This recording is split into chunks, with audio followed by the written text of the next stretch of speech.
بسم الله الرحمن الرحيم. الحمد لله رب العالمين، والصلاة والسلام على إمام المتقين محمد وعلى آله وصحبه أجمعين. السلام عليكم ورحمة الله وبركاته. بشي بانقوازي إنستوتي ژیار لقی هەولێر خۆشحاڵە بۆ پێشکەشکردنی کۆڕێکی زانستی بۆ بەڕێز مامۆستا محەممەد جەمال لە ژێر ناونیشانی ئاسانترین ڕێگا بۆ لەبەرکردنی قورئانی پیرۆز. بەو بۆنەوەیە بە خێراتنی هەموو لایەک دەکەین، خوای پەروەردگار پاداشی خێرتان بداتەوە کە لەم مانگی قورئانە، لەم مانگی پڕ خێر و بەرەکەتە هاتوون، ئەوەش بە مەجلیسی زیکر حساب بکەن، چونکە پێغەمبەری خۆشەویستمان صلی الله عليه وسلم دەفەرمێ: وما اجتمع قوم في بيت من بيوت الله، ئیشیان چییە ئەم قەومە؟ يتلون كتاب الله ويتدارسونه. اینجا ئەگەر ئەم مەبەستە ئێوەی کۆکردوتەوە لێرە چیان بۆ هەیە؟ خەڵاتەکان چین؟ یەکەم نزلت عليهم السكينة، دووەم غشيتهم الرحمة، سێهەم حفتهم الملائكة، چوارەم ذكرهم الله في من عنده. یعنی چوار خەڵاتی زۆر گەورە. هەمومان پێویستیمان بە ئاسوودەیی هەیە، هەمومان پێویستیمان بە بەزەیی خوای پەروەردگار هەیە، هەمومان پێویستیمان بەوەیە کە پاکترین مەخلوقی خوای پەروەردگار کە مەلائیکەیە کۆبێتەوە لەو مەجالیسانە. لە هەمووشی گەورەتر ئەوەیە کە خوای پەروەردگار بەو عەزەمەتەی خۆی باسی ئەو مەجلیسە بکا لای کێش؟ لای مەلائیکەتەکان، لای فریشتەکان. ئەمە بەڕاستی خەڵاتێکی زۆر گەورەیە، بۆیە با دڵەکانمان پاکەینەوە و لەبەر خوای پەروەردگار کە هاتووین داوا بکەین خوای پەروەردگار ئەو خەڵاتانەمان پێ ببەخشێت. ئازیزان و خۆشەویستان، بۆ قورئان، یعنی ئێستا ئەگەر تەماشای سۆشیال میدیا بکەی نابینی یعنی کۆڕێکی ئاوا بڵاو بکرێتەوە بۆترێت ئاسانترین ڕێگا بۆ لەبەرکردنی کتابی فڵان، یعنی بەس تایبەتە بە قورئانی پیرۆزەوە. اینجا ئەو قورئانە پیرۆزەش سوبحان الله تەنانەت هەر ئەو قورئانەیە لەسەر زەویە کەوا یەک حرفی چییە؟ حەسەنەیەکە. حەسەنەش لای خوای پەروەردگار، چاکەیەکیش لای خوای پەروەردگار بەدەیە. ئەمە نیعمەتێکی زۆر گەورەیە. اینجا بۆیە ئەوە احتیسابی ئەجر بکەن ئینشاء الله تعالی، و باشترین دەستپێکەوە ئێمە کۆڕەکەمان دەستی پێ بکات بە قورئانی پیرۆزە لەلایەن مامۆستا محەممەدەوە. با بفەرمێت.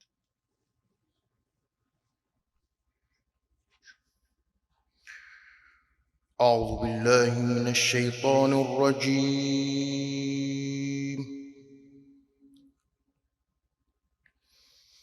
بسم الله الرحمن الرحيم.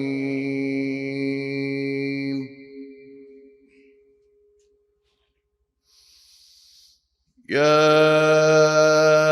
أيها الذين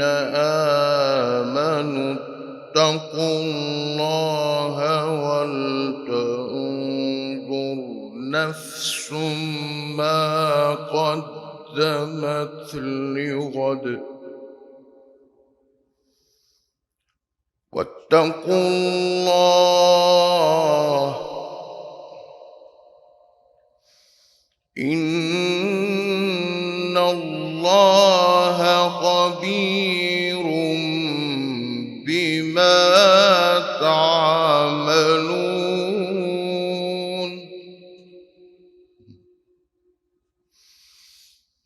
ولا تكونوا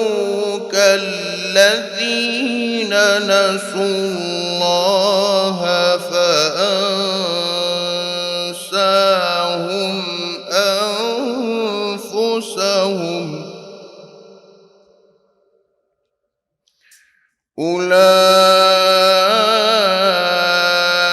أولئك هم الفاسقون.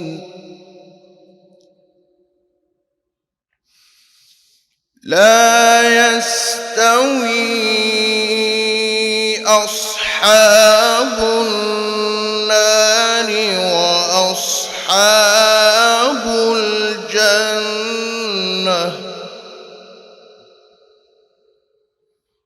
أصحاب الجنة هم الفائزون.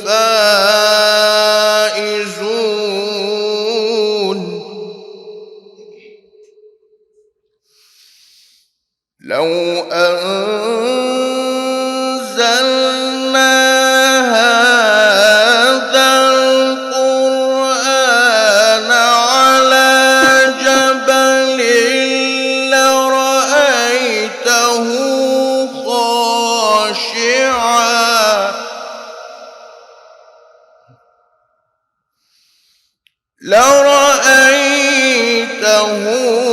خاشعا متصدعا من خشية الله. وتلك الأمثال نضربها للناس لعلهم يتفكرون.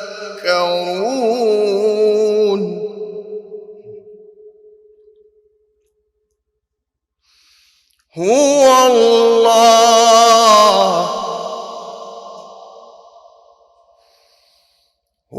الله الذي لا إله إلا هو عالم الغيب والشهادة.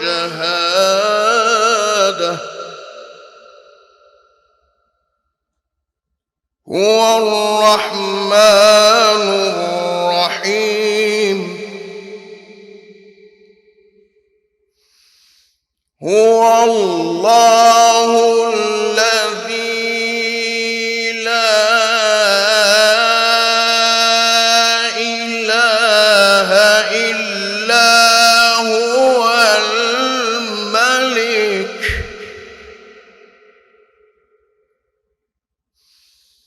هو الملك القدوس السلام المؤمن المهيمن العزيز الجبار المتكبر. سبحان الله عما يشركون.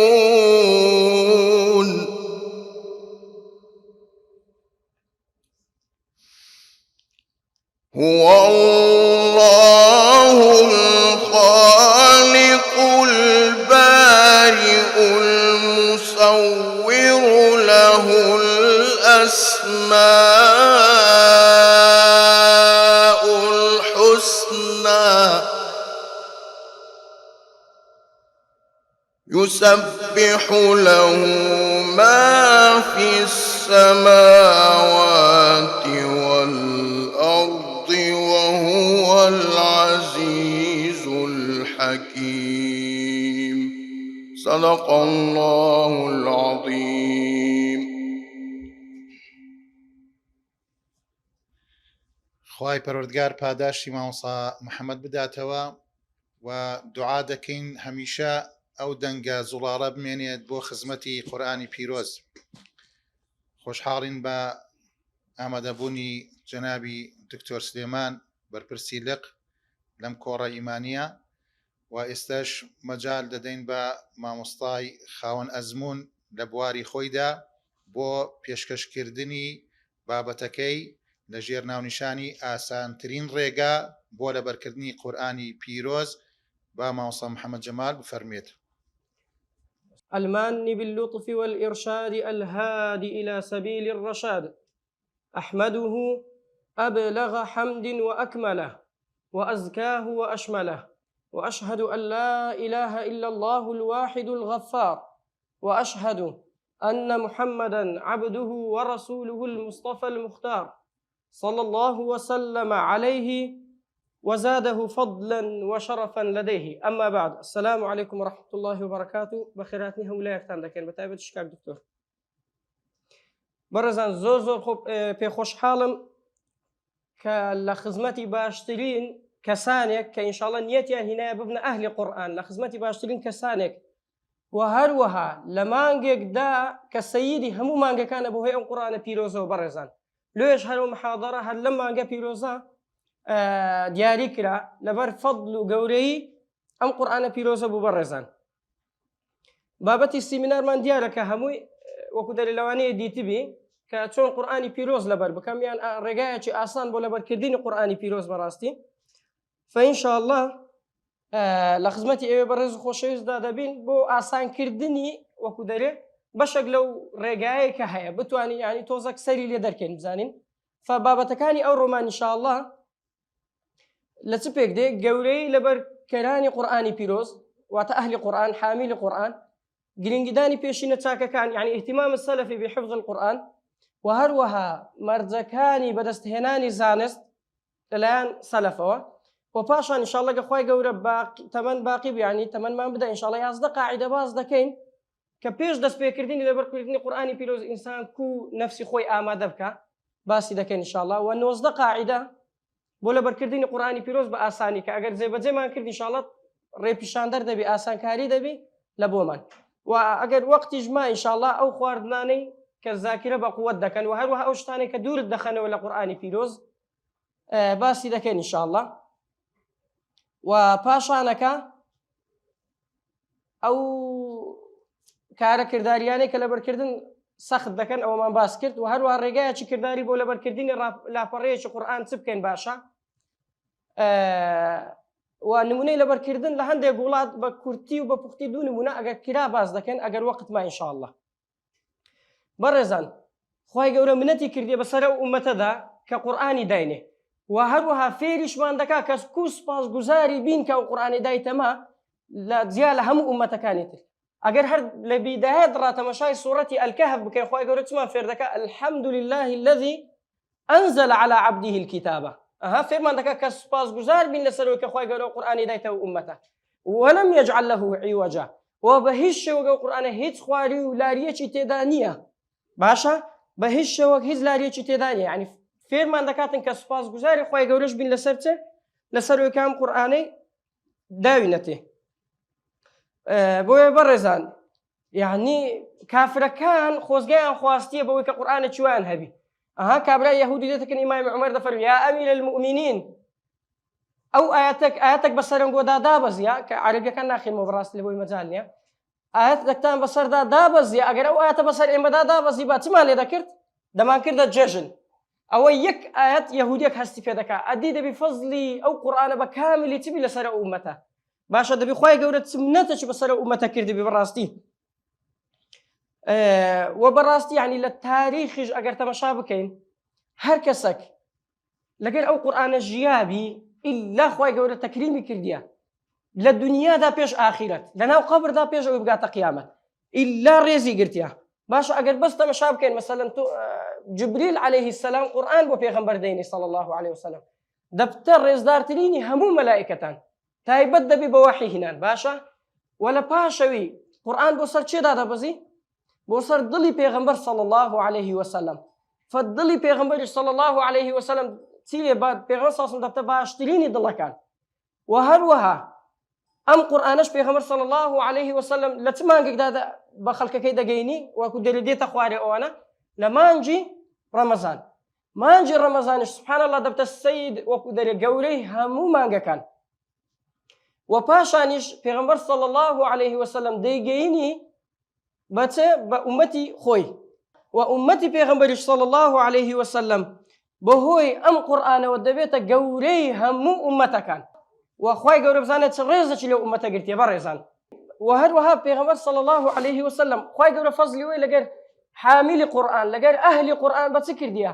ئەسڵەن خوای گەورە بەستیتیەوە ئەهلی قورئان لەگەر چ لەگەر مەلائکەت دەفەرمێت چ دەفەرمێت الماهر بالقورئان مع السفرة الكرام البررة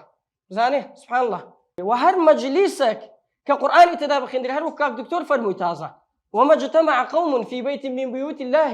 يتلون كتاب الله ويتدارسونه فيما بينهم إلا نزلت عليهم السكينة وغشيتهم الرحمة وحفتهم الملائكة وذكرهم الله في من عنده. صار خصلت باز ذكاء كدكتور باسي كرت مجالي نوم إني يشتغل باسي ناكم إن شاء الله خير البنوسي وباستغلال كاتكش بكين باشا. يعني أنا هر همو إبزان أخوي قولوا تفضل شيء لقى أو أمتك كردي برزان تفضل شيء لقى أو أمتك كردي أو هم وشتي داينه وباشا حامل القرآن هل الدنيا جاري رزي ليدجيله باشا هل الدنيا رزي ليدجيله بيش قيامة وهل أنا قبر ديسان بيش خلت كده يخليك هموي دينا سري إن شاء الله. فأمناتهم براستي بوكاتا كرتا بتوانم باسي همو فضل كان قرآني بيروز كم تنهات أجر كلا وكرتي تسان قصتش كم درباري فضل قرآن باشا خواي جورا أولا أو كسيك لخدمتي قرآن دايا بأهل علم وصفي كردنا ده فرميت للسورة العنكبوت آيات شستو تلونو ده فرمي بل هو آيات بينات في صدور الذين أوتوا العلم أوانا آياتان يجيبتنا زورون أشكرانا لسينغو دلي كسانيك دا كتنا كخاوني زانستن وهروها لا فرمودش دا هاتيها دا فرمي فهو خير من أخذ السبع الأولى هل كسك حفظ سورتك أول ورقلي بقرة آل عمران وإلى آخره إلى أنفال والتوبة وأنا اختلاف السنة كذا فرمي هل كسك حفتي يكم ورقلي وأناتنا فهو خير لا مستدرج على الصحيحين دا فرمي فهو حبر زانع سبحان الله فهو حبر يعني والله أو كلمات أنا نازل بآية زرد نسيته لبو حامل القرآن براستي ودوميان يعني فرمودك في غمر صلى الله عليه وسلم بعض ذكاء لضلي إنسان ده أيش ده فرمي لنزكاني خوي جورا أو أنا نزكاني خوي جورانا أيش فرمودك كسنن ابن ماجه هنا ابن ماجه رحمة الله عليه لا حديث أنس ده فرمي إن لله أهلين من الناس خوي جورا خلكانة تايبتي هي نزكانة تايبتي هي يعني أما أقل الدنيا ده أجا كسك بناس إنه كدر أما وكو طالب علم برين أجر طالب علم يجبين يعني أجر زور زار باس عالمك بكين والله وكدر فخرك ده كيه فخري تكبرنا بالكو فخري وك عالم دناسين فخري وك لخدمتي علم داينا يعني بيما خوشة زور ضل ما بي خوش باس فلان عالم ما كردي بدو ما اندهاتيا أي تزاي ك ببين النزكاني خوي جورا برزان جوري أو موقف زاي اللي شدر ده كيوي ليرنا لقيامة دردك يكل السروي همو خلقوا بانق الذكر بنايو سياني كأوانا أهل قرآن بوينا أو كات قوري أو إشمالو دردك دفروا إن لله أهلين من الناس أوانا شنا دفروا قيل من هم يا رسول أو قالوا من هم يا رسول الله دفروا هم أهل القرآن وخاصته أوانا أهل قرآن كأوانا نزيكاني خواي قولانا كبراستي أول وقفي زوري لسردي أو فرمي أجر بتيناي باز بكري بلام لبر نبونيكا سيميان قرآن شفاعات لو أهلكي خوي دكات إمام مسلم هنايت أبو أمامة الباهلي كذا جرته دفرمي سمعت من رسول الله صلى الله عليه وسلم دفرمي اقرأوا القرآن فإنه يأتي يوم القيامة شفيعا لأصحابه آخر استدين سر فرمي دواتر كلا قيامة دا قرآن دي شفاعة اللي ودكا لو أنا دست بقدي سالم يعني خواي قولوا بليبرز دكاتو أو كسيك لخدمتي قرآن دي إمام الترمذي دي سان هنا الحديث أبي هريرة كذا فرمي يجيء القرآن يوم القيامة أو توكري أقربلين تفسيري فرمي دكي بيشتغل فرمي قرآن لروج قيامة دادي فيقول ده فرمي يا ربي حله خوا برازينوا باشا فيلبس تاج الكرامة دين تاج كرامة لسر دادن نكهر أو برزان بلكو وين زيق بلا قرآن قوتي أو اندزورة بلكو تاج كرامة لسر خوي داكو بابي شدادن دريت نك تنها بس بخوي دفرمي ثم يقول يا ربي زده أي خوي جوربوي زيادك لسري زيادك يعني هشتا قرآن بو اندرازين يا بلكو داولا خوي جوردك كلا سري زياد بكاتن دفرمي فيلبس حلة الكرامة ريز دريتي رسال ريز لسر ريز ثم يقول يا ربي ارضى عنه هيش توازنا يعني يكنا دونا زياتر خواي قولي لي رازيبا يرضى عنه فيرضى عنه خواي قولي لي رازي دبي أوجد فرن فيقال له فإذا وتريه اقرأ ورقة بخوين وبرزبو ويزاد بكل آية حسنة برزبو بخوين وبرزبو هەندێک لە زانایان دەفەرموون دەرەجەکانی بەهەشت بەقەت ئاەتەکانی قورئانە و پێیان دەفەرموون کە پێی دەفەرموون کە بخوێنە و بەرز بووە و لەگەر هەر ئاەتەکەش کە دەخوێنێ چاکەی لۆ زیاد دەبی حەسەنەی لۆ زیاد دەبی. طبعا إمام أحمد هنايتي ودارمي هنايتي وشواهد زورة لا طبراني شهيتي وكذا الحديث عقبة بن عامر كذا فرمي لو كان القرآن في إهاب ما مسته النار. بلان دفرمي لو كان القرآن في إهاب ما مسته النار. قرآن لهر سينجك بي أو سينجك آجر نايستيني بهيش شوك أجل لقيامة تشبي يعني بهيش شوك آجر نايستيني أو سينجك قرآني تلابتن. لو ابن هاني دفرمي إمام أحمد في يوم قلتم أو ما بس يتسبون دفرمي قال هذا يرجى لمن القرآن في قلبه أو الرجاء من واعك أو كسيك آجلنا يسوتيني أو كسيك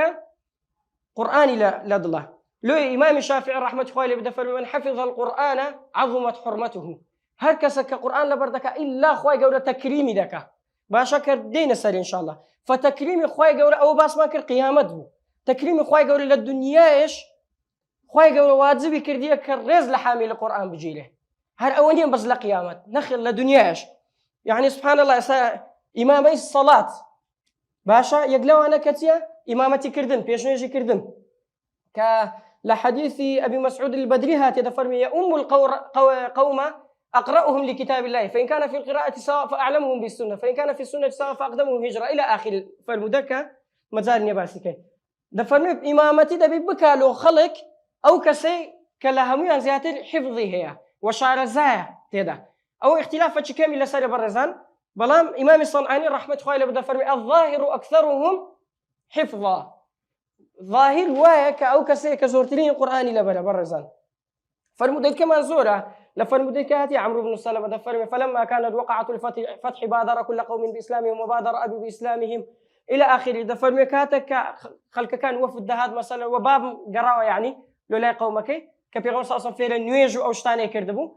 والحاصل دفرمي بيجو ترابو كز يا أم القوم عين زورتيني أو كسي كقرآن لبلا بيش نيجي دكا عمرو بن سلمة دفرمي أم تمانم حفظ صالبو باشا تمانم حفظ صالبو أمر بيكرا كان نيج بكم بو خلق بيش نيجيان بو بكم تمانم سالبو حفظ صالبو دلك نيجم دكرد والحاصل كات دتسوم السوز قلب بديار دك دلتا افرتك روجر قوتي عليك كشتشلونا كرنا ولا بري كاتن دفرمي اول شيء لبر كردم حتى قلبهم ديار دفر قدلم اون خوشنا وبويكا او ذل كان لو كرم لبرم باشا وهروها حامل القران هل الدنيا لشتيش بيجخرا ايش راي مشوره وامرهم شورى بينهم المستشار مؤتمن فاذا استشير احدكم فليشر بما هو صانع لنفسه زاني ليك سلف رحمتي خوالي بالزور اهتماميا باهل القران ده حتى لمشوره حتى امام عمر وكان قراء اصحاب مجلس كان كهولا كانوا شبانا او باز دكاتن كزور براس اهتماميا ده يعني امام عمر خلكانه لكن هو كحامل قران بوينه وحافظ قران بوينه بس مشوري بيكردينا باشا بس برسي بيكردينا لنوازل او شتاني نيوينا لوا باشا او بيت قال اوانيك امام علي وانا مثلا زور بك قراني يلا بربوه أو زار الإمارة باشا إمارتي كردني خلق وبيشواتي كردني خلق طبعا كابري والحاصل لو قصة دريجة كابري هاتوا مثلا لهم 8 ديسان قد كتلبوا بيانقوا يا فلان ما معك يا فلان من القرآن يعني قال معي كذا وكذا وسورة البقرة أو سورة لبلو أو سورة لبلو أو لبلو فقال أمعك سورة البقرة آية سورة بقرة شتلايا طبعا قردنا مازاك توزك بس اللي اقصدك كم نقول اني بيرانك سورة بقرة لها فرمي بله قال نعم قال اذهب فأنت أميرهم بيش أكوا أتو أمير يا أمبا بس سورة بقرة بس أمير أدي تزاي أو كسيك همويلة برا إمام عمر إشكاتك يقلوا أو كساني كداينة على دولتك بتواليا كديني ولا ريد اللي تقول زي خدني لولي ريتوالي خلشي در والله فلان يكون فلان لك لتزي خوم دانا در فلان يكون فلان شي در والله خادمه كمان در باشا او كده بيتو لتزي خود دانا در والله اخر ولا هم ذات القراني لبرم زاني سبحان الله خادمك دكات السيد قوم او يا قران برزان وهل وهاب كرتي اخرا لكاتي دفن كردنيش هل بيش دكوياتو يعني غير حامل القران بياتو لكاتي دفن كردنيش بمرديتيش يعني نك هرب زنديتي اتو بمرديتيش لبيشي خلكوي كابرا بزنديتيش ناقته وبيشته باشا بمرديتيش بيغمر صلى الله عليه وسلم أن النبي يجمع بين الرجلين من قتلى أحد ثم يقول أيهما أكثر أخذا للقرآن فإن أشير إلى أحدهما قدمه في اللحد. أجي إشارتي أن لو يكك بكرت بابيان قد با أو قرآن زيادة اللي برد يفرموه ده بيش يخن مادام للحد حتى بلا راس ده حتى لقبركش ده بيش همو خلق بوا برزان تو حد فرموديش إمام بخاري هنايتي باشا بزانين برزان يعني بين بخوي براستي قدوة له إنسان كان شيء بيشيني منا صحابة كان تابعين بيغمبر صلى الله عليه وسلم يعني أوان قدوة منا زور زار إنسان تشجع ده بيكاتك تمشي بيشوان دك يعني اشتوان كردي اشتي خيالي بيغمبر صلى الله عليه وسلم دفرمي لأبي سعيد الخدري حديثك إيه دفرمي من شغله القرآن وذكري عن مسألتي دفرمي هركس قرآن مشغولي بك باشا وخويندني قرآن مشغولي بك لدعوة كردني من دعاء كردنم دفرمي أعطيته أفضل ما أعطي السائلين يعني أقول بلين دفرمي ديدمي إلا باش تلوي كأواني دعاء ذا كان دياندمي يعني بس أو كسي كمجالي نية دعاء بكاتم بركو خريقة بقرآن وذكر خوايقر دفرمي وعد بك بيدمي باش تلوي كدعاء لذلك أخوايا أوم بدي وخوايا أوم بدي دفرمي وفضل كلام الله سبحانه عن سائر الكلام كفضل الله تعالى على خلقه دفرمي في قولي قرآن خواي قولي لتساو كلام كاني دي دفرمي قولي خواي قولي ولتساو خلقي خوي دروس كلاوة كاني خوي لو أقربين الصير أهل سلف بزانين إمام الترمذي لابن عباس والروايات دكا دفرمي إن الذي ليس في جوفه يعني الذي ليس في جوفه شيء من القرآن كالبيت الخريب دفرمي أو كسي أجر لدلي دا بشك لقرآني لدل دا نبي وكو مالا شكاول بوها بالرزان والله واعي وكو مالا شكاول بوها بلكو خراب تليش وهروها وليد بن مسلم دفرمي يعني بزانة تمشى اهتمام سلف تقولين جيشان بقرآن دا يعني أصلا حلينا قرينا بجداري هيت علمك بكا فير زانستك بي فير حديث بي فير اللغة بي فير ناس أنا بي حتى قرآني لبرنبو بي وليد بن مسلم دفرمي كنا إما إذا جالسنا الأوزاعي أقول لا إمامي أوزاعي دانش تبن كيق لعالي مكانه دفرمي فرأى فينا حدثا قال يا غلام قرأت القرآن ديفرمو أي غلام أقول بيدي دبا مثلا خلقها كوبيتو أو يكردو كدري قرأت القرآن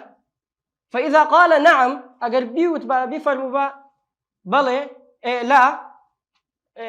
بلى ديفرموت اقرأ يوصيكم الله في أولادكم أو آياتها إلى سورة النساء ونيا لويا توزك متشابهات تدا دفرمي أقل بيقول بقى قال نعم قال دو آياتم لو بخينا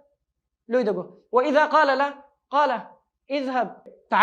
تعلم القرآن برو جاري وقت الدنيا برو القرآن فيربا قبل أن تطلب العلم بيش أو يدس بعلم بكجاري برو القرآن فيربا أو زي يعني لو ينبو باش داري هيج مجلسة علم بكابا بالقرآن باشا يعني هو غلطة قالك قوريها كبراستي بتسم درس بخينم علم بخينم بيجو القرآن لبركم مرة زور مهمة قرآن وكل شرايا قوريها يا براستي شارة قوريها بيقدر كيه بيدر كش قرآن بي كليدك شجوري براستي أو زاني أو شارة تدا قرآن بركة دا يخت علمت بركة دا يخت تمن دا يخت هالهبوي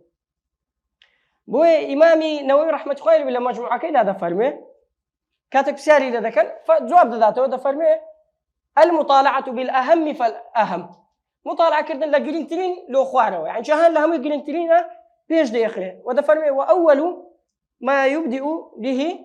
حفظ القرآن يكمشتش خد ما عندي مكة أو حديثة أو نازم تيو حتى بقون ده هزار حديثة شبيه ولو صار قرآنك ده فرمي أول شتك أتودستي بيبكيتيا ده فرمي فهو حفظ القرآن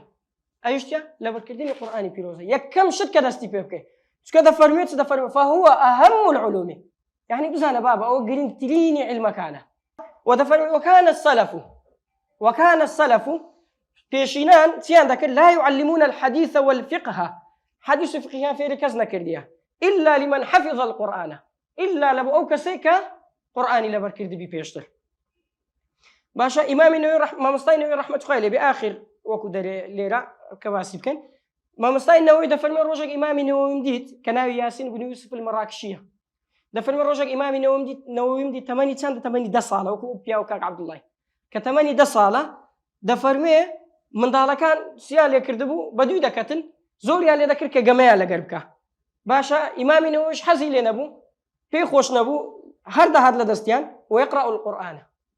باشا هرد لدستيان دقرياو قرآني داخين كاكا من حزم ليني قمتان لقابكم ودستي بقرآن خين ذكر دفرمي بو موقفي زانيم أو كسا شي طبيعي نية إمامي أو كتظلم كاو ليدرتي عالمة شي ليدرتي يعني إمام الشافعي رحمة خوالي بلا حفظ صالي هم قرآني لبربول لدى الصالي موطأ كجماعتي أولى لواني هندش لولا أبزان موطأ تن قرصة مثلا كحديثة هزار وسط لازم فرمودية كزحمتي شي تدا الرجال وأوشتانا شو الحاصل لروي هموي سفيان بن عيينة رحمة خوالي بلا الصالي زهري لدى الصالي بهشتار روجي لبالك طبعا إمام الزهري يعني أو شتانا هموي أقدر تمشي جياني يمكن برزان زاناك من دزناك وي بين قوت بي زانا حافظ القرآن نبوي نازا من أوندي قرايمة دستمنا كتب راستي وجيش ملي أبوها كنبوة يعني أشتان لبر قرينجي لبر كرديني قرآن برزان بين السر شروط دواميان أو نفتي تدانا ماكو جاوا دواميان شروط تحصيل العلم عند السلف كبراستي أوها مرزكاني بدستيناني الزانز لاي سلف أما قلت ما تساوي لي كلمة لو سلف زور تشجيع ما عندك برزان شش خالة زور قرين براستي يعني باشان سي خالي كباز دكين لو أنا بهمي النجاة أو شش خالي إمام الشافعي رحمة خوالي بدا فرمي أخي لن تنال العلم إلا بستة سأنبيك عن تفصيلها ببيان سوتيا دا فرمي أي براي خوشويستم ناتواني علم بدز بيني ناتواني زانز بدز بيني ناتواني ببي حافظي قرآن إلا بستة إلا بشش النبي باشا دفرمي سأنبيك عن تفصيلها ببيان استاش دفرمي بيتر رادا جينم زول بروني أو شتتيا ذكاء وحرص واجتهاد وبلغة دنوسن دوا أو دكين وصحبة أستاذ وطول زمان أو شتك يستا يك دين السري برزان يكم شد أقربين يك باسي دكين إن شاء الله ذكاء زيلتشي أما راز مشك مانتو والله يدد زال لو أني ليميان برسي كاكم ناتوان ببركم قرآني كل اللي بيردكم كل لازم تي مشكم ضعيفة كاكم مشكل له ضعيفة مشي أون دي له ضعيفة شيلوني وكم يشي إنساني شيلوني كنت صد غرامة باشا هزار ملي لتر خيني ليك دقي السلف دكا إيه بابا تقوم مصروفة زوري دكي معقول أنتوا صفحة القرآن الرجال بركي يعني أوهم مصروفة والله يسوي السياري كيلوني دوازة كيلو ما تدروها باشا يعني معقول نيا فوالله ملوي كدريك ناتوانم زي قنيمة نازانم تيا بابا أما ذكاء نوعان قسمان دون نوع ذكاء ذكاءك هي منحية وكدري خوي قولا ديدا هربا هدية ديدا تشخصك باشا وكو إمام بخاري وكو إمام الشافعي وكو فلان إمام بخاري لتمنى جبتكوكا رخنا للشيخ كي دقلي يعني لسندك ناوغ لبيردكا باشا وهروها مثلا أو تعقي كرنو إمام بخاري كدست شاركي كالصط فرمودا تعقيدك أنا وبس ندوا أو ذكاء أو منحية خوي قولا ديدا ذكاء أجد كمان أو خاصة بما في دلين كسبي بابا أما دتوانين أو مشكي استهيت مان دتوانين قشي بيبدين باشا دتوانين قشي بيبدين يعني تسلمونك استادينينوا يعني من ضال أقل لسجداتي بي ولا قرآني لو بيكا بعدك كجي القرآن بقري بابا أو يستا علمي سلمان ديتي جي بقري أو من ضالك الداي بدي والله استفادة كردي يعني بعلمي أما ديتي تمان بشيوش بتساو عين اليقين أما ديتي تمان باشا يعني برادركم هي برادر الخومة دل والله من ضالكم لا قد سكيوا هيت قصينا ذاك هيت موضوع يعني نمونة نزيد له داري هيت قصينا ذاك كبرادر الخومة الرجانة دينهم داري هردستي بيكرت يكوصل بالإنجليزي دستي بيكرت يا مداكو باب كرتا مدار بالإنجليزي دستي بيكرت يا يعني قصدهم ذكائي من دار استا يعني برو تمشاكا من دار اليابان وشي إيراني من دار قد ما مستاي سبوري لو دادا وشي إيمانية ما مستا نا اختصاصة نا زامتي يعني توزق لكتابك برو داري أو هذا الشيء نا زين جواب اشتش بداته من دار بسياري اللي كان نا زين جواب داته نا اليابان من دار بلكو بسبورتين ما مستاي أو كاتي لو دادانين تدريب من ضالة ذكاء بعقلي أو من ضالة برزان أتو مثلا أجلستاك أو رو بريما هدي يدلخومان مثلا لهمومان كاكا استانيو صفحة القرآن لبردك إم زين بتسنت إيوامان هيلواني بساعات تشيل بركة وايا إيوامان هيلواني بنيو ساعات أدي أجر دومان أو هابر دوام بين توزك أسان كاريب كان توزك خال فاشان دومان أو هابر دوام بين ويلي ده دو ساعاتك نيو ساعاتك ده بتتسنت ده دقة 3 دقة 4 دقة 5 دقة والحاصل نبتە حرزی عضلات وڵای من سەفحەکەم بە 3 دقەی لەبەر کردیا یەک سەفحەی قورئان 3 دقەی برد بەس پێشتر جێبگرە تەفسیر ئەوها 3 دقەی نەبرد گوتم زە مسابقە با هەفتەی سوورە ئالی عیمڕانم لەبەر کرد 24 سەفحە بوو یعنی زۆر بە احتیاطی نەخۆم شەوەشکەم نا کاک دکتۆر خۆ ئەوە نییە مەسەڵەن لا کون فەیەکون بی هەمووی بە ڕۆژ هاتبوو یعنی دەبی خۆمان لێ ڕابین بە ئەوڕۆ خەتێک بە نیو سعات لە بکەین هیچ مشکلە نییە مانگێکەوە بەردەوام بە ڕۆژی داهاتوو بیکە 2 خەت مەسە مانجی داهاتوو 3 خەت 4 خەت بەرەبەر وەختەکە کەم دەبتەوە وەی لێ دەدەکەی نیو سەفحە 5 دقە 10 دقە یعنی شتەکان کەم دەبتەوە لێ لە یابان منداڵەکان کە مامۆستای پسپۆری هەیە وەی لێ دێ کە دەگاتە نازم بڵێم وڵا هەر وەی لێ دێ بە منداڵیەکەی بەقەت زانایەکی مەسەلەن شتی دەزانێ ئەو خۆشمان هەمومان دیتیە لە تەلەڤیزۆن دەزانین منداڵی یابانی چ نسیبەتن هەر کەلکی سوحبەتیان نییە باشە یعنی باسمان کرد یعنی توانای ئینسان زۆرە بەڕێزان توانای عەقلی ئینسان یعنی ئەو عەقلی ئینسان ئێستا ئەوە کیلۆیەک و 400 غرامە میمۆریەکی احتیاطی تو دەدین چەندی شتی تێدا خەزم دەکەی ئەدی عەقلی ئەو ئینسانێ کە کیلۆیەک و 400 غرام بی یعنی گوتمان 1000 ملیلیتر سەرف دەکات لە 1 دقە باشە ئەو عالیمەک هەیە بە ناوی جود سۆن دەرێ ئەگەر هەرچی کۆمپیوتەر و کورە میمۆری و مۆبایل و نازانەوەی بە مێشتین گۆدادێ دەرێ هەمووی لێک دەی و علمی هەمویان لێک دەی و ئازایەتی هەر هەمویان لێک دەی ناکاتە مێشتی ئینسانەکی ناکاتە مێشتی ئینسانەکی طبعاً توانای خەزنکردنی مێشتی ئینسان توانای خەزنکردنی مێشتی ئینسان لە ڕووی معلوماتەوە مامۆستایانی بەڕێز ژمارەك دانێ 79 سفری لە تەنیش دانێ ژمارەك دانێ 79 سفری لە تەنیش دانێ دەکا ئینسانەکە توانای 90 ملیۆن کتابی هەیە بنووسی 90 ملیۆن کتاب لە مێشتی خەزن دەبی 90 ملیۆن کتاب حساب خۆتان 90 ملیۆن لەگە یەک سەفحەی قورئانی 90 ملیۆن کتاب لەگە یەک سەفحەی قورئانی یعنی وەکو دەرێ الثرى والثريا وایە بینەکان وایە ما بین المشرق والمغرب وای لێدە یعنی ئەوە یەکەمیان بەڕێزان الذكاء گوتمان دوو نەوعە فلەو ڕۆڕا ذەکای خۆتان پێش بەیەخن نازەم ئەگەر ئەوە بوو هەندێک گرنگی پێ دەدەین دووەمیان حرص ئێستا لێرە مشکلەی ذەکامان لابد دەتوانین گەشەی پێ بدەین هەوڵدان ئەتو لۆ سوڕەی فاتحەت لە بەکردیا لۆ سوڕەی کافر لە بەکردیا مەسەڵەن يعني قديم برادر هبدو ولا كاكا من سوري فلان ملا بكر والله لبير ذاك ونازل بين قلت له سوري فاتحه لبكر زاني له لبوي تكرار يزول بوا اي لبوي سوري كافر لبكر لبوي دائما همود زمعان دي يخيني باشا ليه او مشكلات دوميان حرص حريص بي بيدا قلبي لسر براستي والله حرص النبي بتمايل بركردني قران وفيربوني زانست ما لبوي طبيعتي زانست وايا حتى همو خوي خوتي ندي ايه بشكل ناداتي والله أتوبة ما باللي باردي وبينزم شش زمي بخوي بس آخيري مثلا باش والحصل ودوا دين سريع أو زبتي القرآن لبكرين ولا بيد ناكله يعني كو زين دبي حريصيت كو بيلو لبكرني قرآن بيدا قريت دبي كوبي كو أون دروجانا خد ما عندي ذاك اللي بيجي جيانت من ظالم أوهابي من ظالم مكتبي أهلي من ظالم نظام فلاني كوري فلان من ظالم أوهابي والحصل أوانا دبيه بقدر وي دبي بقدر وش بقدر بيجي جيان زيادة اهتمام بتبدأ بلا بكردني قرآن أو جد تواني بدستي بيني يا بيداغري من ضال زور زار من ضال أجر شتشي ندي خوي العردي ده ونيا دستي العردي ده وبقري ونازان مسوي غلطي ملتي مجوي كم ضالك قريا أرجع اشتكي ذاتي نبابا لناحية تربية كم ضالك قريا أرجع ميدي بس يا كم زاري ميدي بخويت كدا وناكاتو أرجع بيداغري من ضال بيداغري من ضال كو بيداغري ده بيتشوا بيداغري براستي لبولا بركردني قرآن يعني براستي دي ساندي موسى زانان تمشي جياني أم بكين برزان والله أسطورة بوينا نازانا بريم تبوينا يعني عيسى بن موسى رحمة إخوائي بي تاريخ بغداد خطيب بغدادي هنايتي كتابة معروفة دفرمي مكثت 30 سنة أشتهي أن أشارك العامة في أكل الهريسة سي صال بنا بازار دارو اجتماع ريزي زيكي ريكي بنا بازار بولا بو بدستيناني زانست فرمودي نسيتوا دفرمي سي صالي ريك باشا 6 سال بناو بازار دار رويشتم ريكم هبو دفرمي تاوم بخواردنك دكت حزم لي ببيخم 6 سال دفرمي هيتي نمخوارد يقروجش دفرمي بس حتى زوب قما حتى درسكع فرمو دكم لي نروى 6 سال ريك برزا وحقايدني بخوا وحقايدني أول لا يزال الله يغرس في هذا الدين بغرس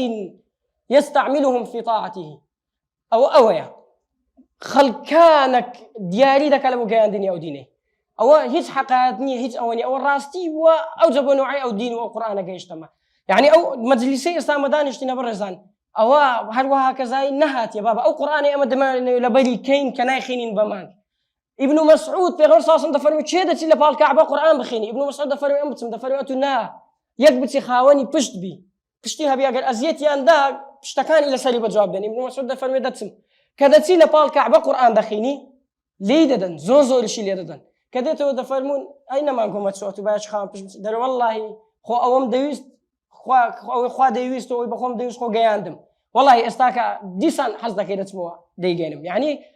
ئەوەیە جهودی سەحابە پێغەمبەر صلی الله عليه وسلم تابعی و بەرەو خوارد ئەبوو شێوەی بۆ بەڕێزان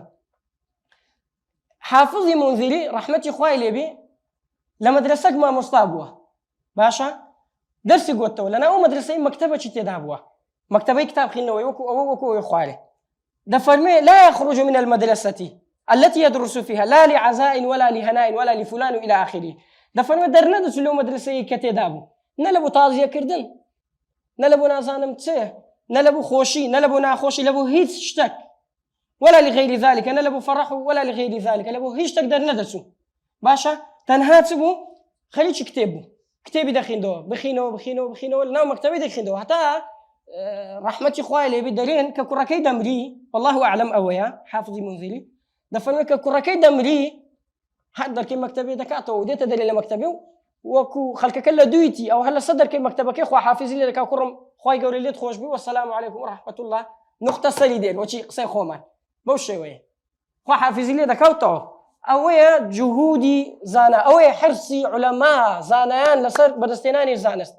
ئەوە پێداگری ئەو بەس دوو نمونەمان هینا بەڕێزان هەزارانمان هەیە کە لە دوایش لە هەندێک شتیکە لە هەندێک خاڵی ئیشارەت بە هەندێک شتە دەکەین ئیجتیهادون هەوڵدان نابێ زۆر درێژی بکەم ئەو هابی هەوڵدان باشە یعنی بەڕاستی بەدەستێنانی زانست بە ڕۆژێک و دوو بەدەست نایە کون فەیەکونەک یاڵا یەک دەرس بچێ لای مامۆستا و تەواو ئەوە فێر بووین گوتمان هەتا هەموو خۆتی نەدەی ئەو قاعدە بزانن بەڕێزان ئەوە قاعدەیە هەتا هەموو خۆی خۆتی نەدەی وەڵی کەمەکرد ناداتی تێدەگەی یعنی جابر بن عبد الله رضي الله عنه لەبۆ یەک فەرموودا ئەها لە شارێک لۆ شارێک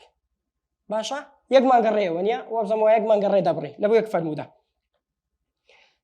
وهەروەها هەوڵدانیش بە بەرنامە و منهەج بی بەڕاستی یعنی هەر ئیجتیهادەکە اکتفا ناکەین بەوە لا نەکتەفی وەکو دەرێ بهذا الاجتهادی بەس بەوەندا هەوڵدانێ باشە اکتفا ناکەین بەڵکو دەبێت چ بی منهەجیش بی باشە ڕێنوێنی يعني ئەگەر بۆ نمونە مثلا زۆریش جار وایە زۆریش اجتهاد دەکرد زۆریش هەوڵ دەدەی بەڵام طریقەکەت غەڵەتە یان منهەجی کتابەکانت غەڵەتە یان شێوازی هەوڵدانەکەت غەڵەتە باشە ئاخیر دەبێەوە یەکەم هەر زۆر زار تەڵەبە ولا نمونە لە ئەوەمدا نەبوو بەرنامەکە واسکەم بەڵام زۆر زار تەڵەبەی پۆلی 6 بەخۆم یەک لەوانە کە زۆریشم خوێند 2000 پرسیاری بیکاریم هەموو حەل کردێ دوو جاریش بە سێم 4 مانجی دەرەجەشم نەینە هەر لێ ناگەڕم باسی ناکەم حیامان دەچی دەرەجەشم کەم هینا لۆ شێوازی هەوڵدانەکەم غەڵەت هاتمەوە بیدایەت یعنی وای لێ هات لێ بەڕاستی ئەو هەوڵدانە زۆر گرینگە أبو إسحاق المرادي رحمة خوای لێبێ یەک نمونەی باز دەکەم لێرە دەفەرمێت جاوەرت الحافظ المنذری 12 سنة دەفەرمێت 12 ساڵ جیرانی حافظی منذری بوویمە باشە دەفەرمێت فلم أستيقظ في ليلة من الليالي أو في ساعة من ساعات دەفەرمێت شەوێک لە شەوان هەڵنەستام کاتێک لە کاتەکان هەڵنەستایمە إلا وەکو حافظی منذری چرایەکەی پێ بووە خەریکی چ بووە خەریکی کتاب و دەرس بووە ئەوە منهەجی هەموو عولەما بووە بەڕێزان بڕۆ تەماشایان بکەن عولەما شەوی کتە سێ بەش باشە شەونێژ دیراسە نووسن شەونێژ دیراسە نووسن بەو شێوەیە ئەوە منهەجیان بۆ بەڕێزان لێ دەفەرمێ هەر هەستا بم ئیلا چرایەکەی پێ بووە دیتیتم کە چرایەکەی پێ بووە ئەوە خەریکی عیلم بووە دەفرێتە کاتی خواردنیش کە خواردنی خواردیە قاپەکە ئۆکە و کتابەکەشی لە تەنیشتی بوو دیراسەی کردیە هەتا عالیمی وەمان هەبووە کە باسم نەکردی لێرە وەڵڵا نانەکەشی ئەوە نەکردی وەکو دەرێ يعني هەڕاست خواردیت نانەکە بەس تەر کردی و دەرێن لۆ ئەوها ناکەی مەسەلەن بە تەرتیباتەوە دەرێ کاتەشی زۆرم دەڕوا هەتا ئەوەی کە والحاصل بەو شێوە بووینە وەبولغەتون بولغە ئەوەیە دەتگەیەنی بە مەبەست والله أعلم ئەوەیە کە دەتگەیەنی بە مەبەست لە هەموو شتانێکە پێویستت پێیتی بەڕێزان زانایان نەبوون بووینە باشە چکە نەک هەمویان برین چکە ئیمامی ئەبوو حەنیفە تاجیر وانە بووە بەڵام زۆربیان نەبوون بووینە باشە بەڵام بازرگانیان نەکردیە و بە نەبوونی خۆیان ڕازی بووینە و هەروە تیجارەتیان بە قورئان و بە دین وکو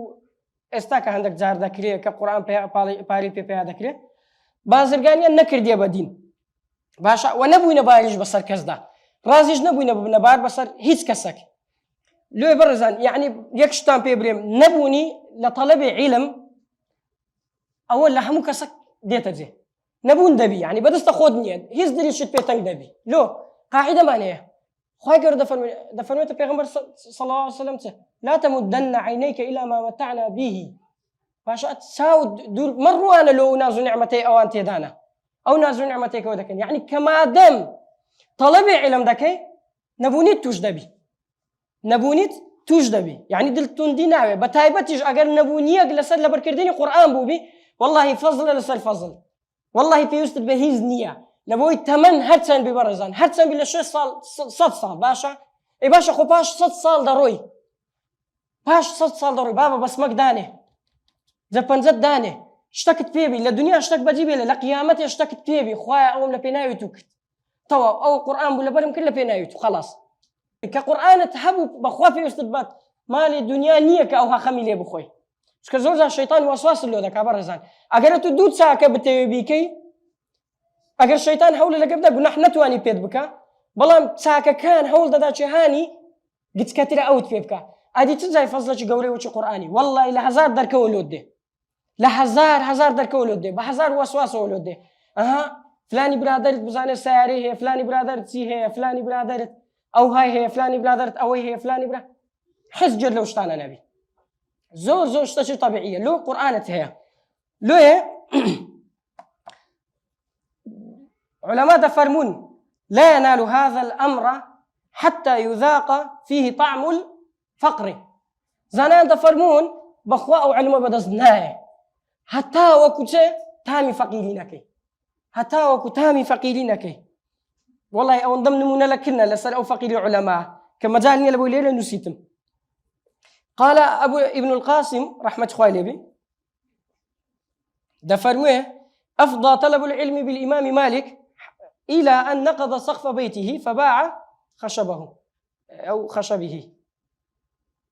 باشا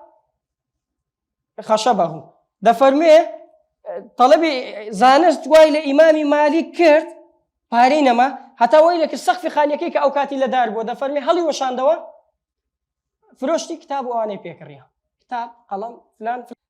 وهروها أبو جعفر أحمد القصري رحمة الله عليه دفرمي بوشاش خوي فروشتيا بين زمان وصحبة أستاذين هاوريتي كرديني ما مستا هاوريتي كرديني ما مستا كوش زور جرينجا يعني إنسان بتايبتش قرآن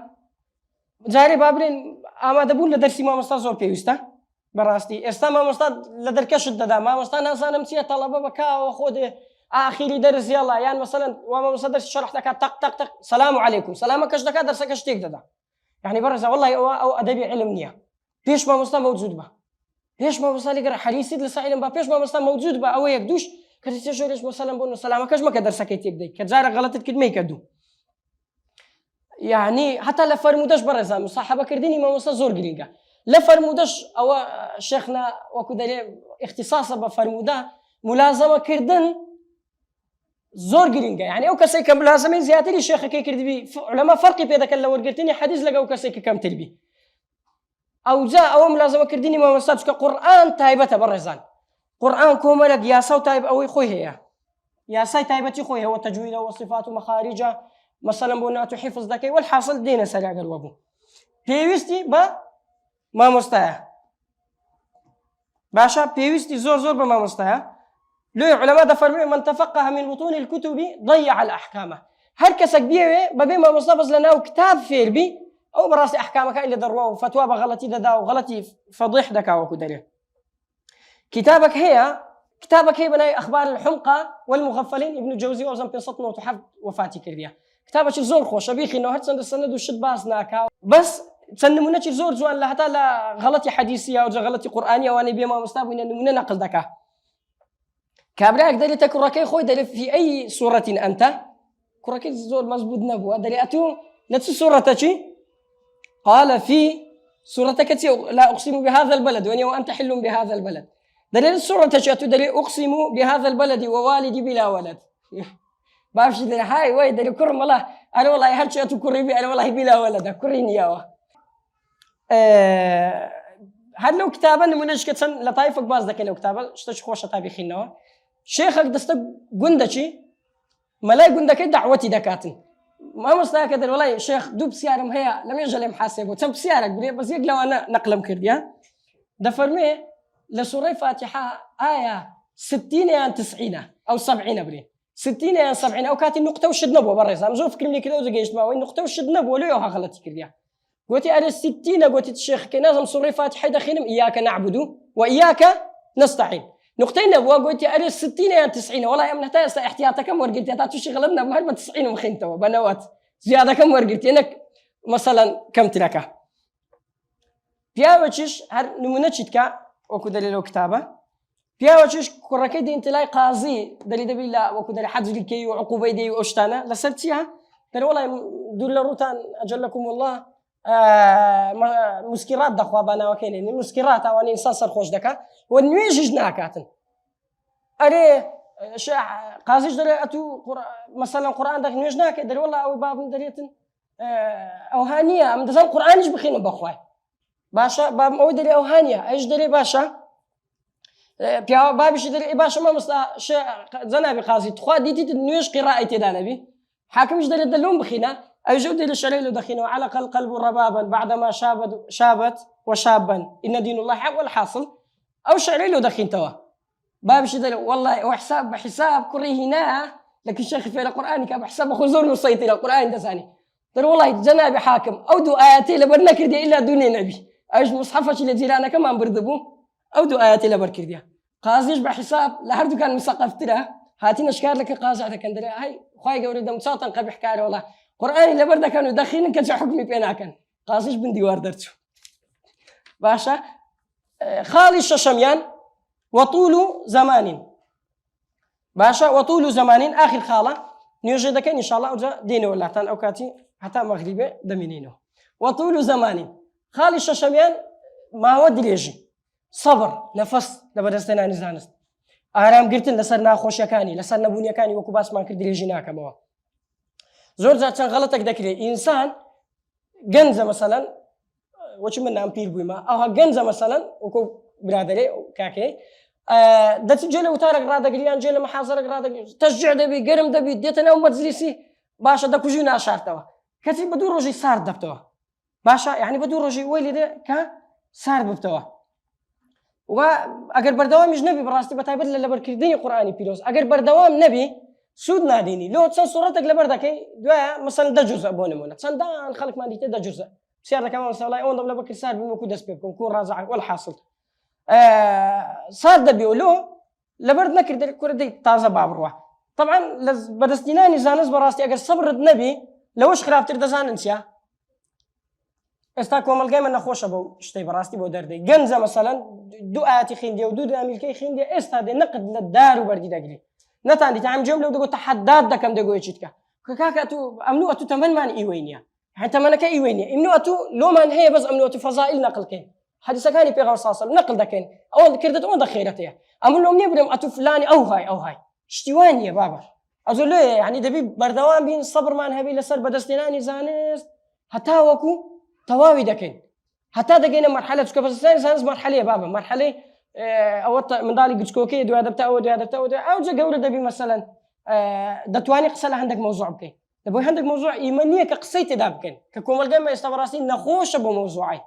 يعني هالشيء ده يعني والله كاكا ما نزلم يعني مرجعك ما إني لو يبقى رينه كاكا مثلا إطار داني لو خالك دبي بهون ده قصة بكياتو استك كاكا من أوتا إسامنا ولونجو شرح ده كم لو بخوا كاكا أول بدو صالي نقل أو كرديا لكتابة كم كوكتوبة بين صالي بتسندش خريجي ويبوما نسيتم بنوسين يجلب يشنبوا أو جدو حفتي وخليك متى أوم كرديا كذلك بكاملة تصوير كلايا زارش كب لشوين يتكلم مثلا للراديو باسم كرديا إيش تجبوي هريتشي بمنهجك باسم كرديا هريتشي أمتك هريك لو كرديا كاكا إيش متو مثلا أون دي زياد لحد يخوم ناس ما فيش فلان أو هاو مثلا أو هاو حد يصنع ظالم سوى الحاصل إلى آخره باسی شەش خاڵەکەمان کرد گوتمان زۆر گرینگە شروط تحصيل العلم عند السلف أو شش خالق كالسلف دستيان لبرندا دائما هالشش ما باسكت شبه تفصيل استاك باسي يازد خالي تردكن كبيج أو يتدس بلا بركرديني قرآني بيروز بكي أو يازد خالي لو تو زور جرينجا براستي يكم يعني أقدر دستي بيبكن الإخلاص طبعا بيش أو بين السرية جان برزان جدول دانان يعني مثلا ترتيب كردني إيش خوت أو براستي إيش مسلمانة هم مسلمانك هكذا إيش كردن نية لديني إسلام بيدا دو دردتي أو نية يعني أقدر تمشى بكين ها بيغمبر يوسف لقرآن سيا تمشى قال تزرعون 7 سنين دابا فما حصدتم دوا لسانك أو حفصالي أو هذيك أو هايلك أو هذيك بزاني جدول دادني خواي قولوا له دادني إيش كان هتا بوردي بي هتا بوردي بيتن يعني أقدر تمشى بكيبون من كوتش بيغمبر صلى الله عليه وسلم يعني منو من قلق زوره بيغمبر صلى الله عليه وسلم لو دادني تكاتك دروات تكاتك دي شيء لقى شيء ليني شيء خوارديني ديني شيء دبا لو يهمو دبي بترتيبات بي مراحل خلق إنسان ترتيبه يقدو أو بينز مرحلة كباسي دكا يقدو مضغة وعلاقة أو دبي يعني لو إنساني مسلمان إيش يخوي دبي بتسبي بترتيب بي باجو ماشينيا لا شيء بصالة يقري ده مش تيوا مني لا ديني إسلام لو يكم خال زور قلنجا الإخلاص دوشت لنا أو يازد خالي دوشت زور قلنجا بابيكو بس كم يكم يعني إخلاص الدعاء إيش لدعاء يدي روجك دانيشة لقر خوت أجر نيتي لبر كردني قرآني في روزة هي روجك دانيشة لقر خوت ساعتك دانيشة نيتي خود له خواي قولي يقلايك هو خواي لو تسلب بدكم خواي هيت نيتكم نية لوتوا أو هاي قصلك خواي قولي بك دم أو إيش تقديمكم أو هدية بكم مثلا خواي لقيامة دست بطال نبي هر أو يقدو دعابك كاستدينا سري هردو سان دعابك خواي بمكي أو أهلا كلا خود نذكر دينوا يعني هم أشتاني كبيويست باسي كي لقى كسكس باسي ناكي لقى خواي قولة باسيكا باشا كست بيوزنيا خواي قولة راست خوجي ليتا برزان إخلاص كليلي سركوتيني همو إيشكا هرتي إيشك دتوي سركوتو ديتي دا نيتت باكوا إخلاصي بدي باشا خواي قولة أمر ببيغمبر دكا صلى الله عليه وسلم قل إني أمرت أن أعبد الله مخلصا له الدين أي بيغمبر صلى الله عليه وسلم بلي أمتكات عبادة دكام حتى أول شيء ترى نبي تنهالو خواي جورا هرتي شواهب وكده الشواهب واشتانا هي لا يددم هرتي بيسي هلا دورو بيلي لا يددم أولو فلان أولو أويا لو برزان يعني نية أو ندقرين جزور زار عادة عبادة اللو عادة اللو دكاتة عبادة أو ديارة مثلا خواردنا يعني ده خوي خواردنا كلو خد ده خوي كت خواي جورا بعبادة اللو الحساب دكا لو بس نسوي مثلا بخوا ولا يلص عبادة بقودو يعني مثلا والحاصل لبور زانين جرين جينيات براستي دوشتان لو باسا كم دوني منا أجل ورد بونه براستي جيشت مه حديث إنما الأعمال حديث إمام عمر كس هي جيل نبوي إنما الأعمال بالنيات وإنما لكل ما نوى فمن كان هجرته إلى الله ورسوله إلى آخر فرمودا أو فرمودا يا بيغمبر صلى الله عليه وسلم كوز دكا لك هاولان وايا مشقته شي زور ترسي كشتن وترسي فلان وهموي كوز دكان هموي كذا جنا مدينة سبب ورودي فرمودا كهندق لسانة عند فرمود كذا جنا مدينة باشا همو أجل خوان وكدري ورقتيا يكس نبي بيغمبر صلى الله عليه وسلم أو فرمودي دليل إنما الأعمال بالنيات وإنما لكل فمن كانت هجرته إلى الله أو إلى الدنيا وباشا دريت باسي الزوج دكا أدي هركسك تشوبي لبو آفرتك لو بيني هذا عند فرمون لقر بيغمبر صلى الله عليه وسلم ككوتيا أنكرت كسر لقر بنيتي كوتسا كنا ولا بينا أخوه نيتي وابو آفرتك لما الديني بو بيخوازي أويك باشا أوان هم أزليا لو نساء أو بيها أو هذا منيته معلق أو هذا منيته آياتك من هي القرآني كاستدي مسلي إمام الطبري ابن عباس ودجرته رحمة خوالي بدفن مكاتك آتي إن الذين توفاهم الملائكة ظالمي أنفسهم قالوا فيما كنتم قالوا كنا مستضعفين في الأرض قالوا ألم تكن أرض الله واسعة أي زي خوالي قولوا فرعون نبو بيا وقت لهوزي خزاعي وانا عيس بن ضمرة يعني عيسو بن ضمرة نازم والحاصل أو بياوا لما كيما خز مكاني ليه أو بياوا نخوشة بتمنى باشا تمشي فرق جوازي بكن لقى حديث إنما الأعمال لبيرنا كان أو بياوا بتمنى كذا ديني بيغمبر صلى الله عليه وسلم لقى الصحابة كورس ذكر ديني وقت بتقي وبيغمبر كوتي كده صاص من جوالنا وكافرانم ظالمي أنفسهم قالوا فيما كنت قالوا كنا مستضعفين في الأرض جوابنا مستضعفين ألم تكن أرض الله واسعة فأوانا ببير دي والحاصل يعني أوانا دي تمشيوها دەرێتە خزم و کەسەکە ئیلا دەبی کۆچم پێ بکەن تەواو پێغەمبەر صلی الله علیه و سلم ڕۆیی ئەمە لێرە نابم کە کۆچ دەکا پێشەوەی بگاتە مەدینەی ئیشەکەی کرد نا هەندێک لەزانای هەیە والله ئاعلم دەفەرمون گەیشتە وێندەر بەڵام ئێستا پێش ئەوەی بگاتە ئیشەکەی کردیا نەخێر نەکردیە نەگەیشتە خوای گەورە چ ئاەتە دادەبەزێنی کەس ئاگای لێ نییە و ئاەتە لەسەر پێغەمبەر صلی الله علیه و سلم دادەبەزی ومن يخرج من بيته مهاجرا إلى الله ورسوله ثم يدركه الموت فقد وقع أجره على الله للري دفرمي أويل بيناو خواي جورا دردت سيتن وما يخرج من بيته مهاجرا إلى الله كوتي كردي لبيناو خواي جورا لبيناو بيغمبر ثم يدركه الموت للري مردني دقاته إشاكي خونا كردي أو كم يعني إنما الأعمال بناء إشاكي كرد لقى بيغمبر كوتي شكر أزلكي لونا نسرة أويا كوتي شي نبو والله خواي جورا دفرمي فقد آخر والله لا قرآن هذا كلمة هي بكار ديني كلمات زور عندك فقد وقع أجره على الله يعني نازم بالمواجب ولا صار أقل نازم والحاصل فقد وقع أجره على الله أو خواي جور بريالي ذاك أو كيلوبي زاني أو جوازينية تبرزان فعلك كناي كيف فعلك كديكي أو أزل لوني أو أزل بتيا ميزانك كمان تنهاتيا تنهانيتك أبو هيتيت كنبو إخلاصك أبو نيتك أبو فقط يعني أو فرق بين إخلاص برزان يعني بو نمونة وكدري يكل بيوتا كان رحمة خوالي بدا فرميه أو قصة يقل بيوتا كان دا جرتو يعني زور أويا دا فرميه كنت ليلة في وقت السحر في غرفة على طريقي دا فرميه أمن كاتك لوقت السحر بو باشا لغرفك لسريه بو غرفك لسريه خلق بشوبوه بيش يجي سبيني السحر قرآني خيندي لا قرآنكش سوريطة هاي خينديا ذلك توابو فغفوت غفوة تاو بورجاني بيدرين والله أعلم تاو بورجاني بيدرين بورجانا بورجان دليل خوم داديتم يك هات أخواري صحيفتي بيبو دفتري بيبو بابلين بدستي فريدا بيشم ذلك تمشام كر سورة طه إلى سنسرع كتمشام كر لجير هر كلمة حسناتي لجير ده حسنة أو ده حسنة ذلك تمشاي كلمة كم كرت نسرع برش كلامه باشا ذلك مش قلتم باشا أو كلمة أخ والله دري صندوق خار والله إنه كلمة مخينت إيه باشا لو يستأذ لك أنا نسرع والله خيندم دري قلتي جوابي دام والله أمجن سيمان بس فنادى مناد في السماء كسر الأسمان يعني وكو دري ذاتك يعني أو هرت الأسمان بانجك المنادايك بانجك البانكرك بانجك أو هاد زوانتي لا الأسمان بانجكرت بيسترنا دري مش آخر قريام آخر لو أو أنا دري أنزل بيقوتم أتو لكاتي خنكي كابريك بلاد داهات دنج دبرسكت لكاتي خنة وكلمة لو أو كلمة أزلكي روي باشا أو إخلاص ببرزان يعني خوي قول حسابي همشتك دكا إخلاصش نامي زور دليج كم زانها بو تسل صال شر لقى إخلاص خوي كده لقى نيتي خوي تسل صال إخلاص اشتغني بري ولا طاب وأم جيشت ملوتك أو الإخلاص جيشت ملوتك طاب نخير هم رجل ببرورديكي هم رجل ببرورديكي كبراستي أمن أوجي أدبيا نا كم زيادة لو باسي إخلاص ممكن كبي أدبي ممكن أوضش باس كردي براستي لبوي أهلي وني ما باسي إخلاص بكم أو أهلي خوي هي براستي فبس بيوز بلا موضوع كمان لو باس ما كرد دوميان الدعاء كباس ممكن قلتم دعاء بيوز تبراستي وقال ربكم ادعوني أستجب لكم دعاء بك خوي قورا والله متان داتوه